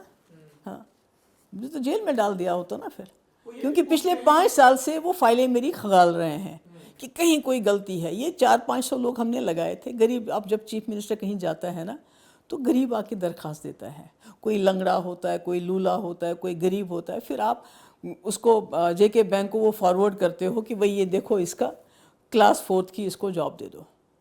तो ये मैंने कोई गुनाह किया? मनी लॉन्ड्रिंग को लेके भी कुछ जांच चल रही है?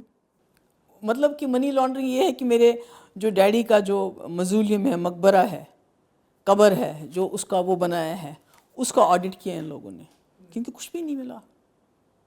जब कुछ नहीं मिला, मेरे पास कुछ नहीं था, तो मेरे डैडी के मकबरे का ऑडिट किया कि ये पैसा कहाँ से है। मैंने कहा एक चीफ मिनिस्टर होता है, रहा है, तो कम से कम उसका मकबरा तो ठीक ठाक बनना चाहिए ना।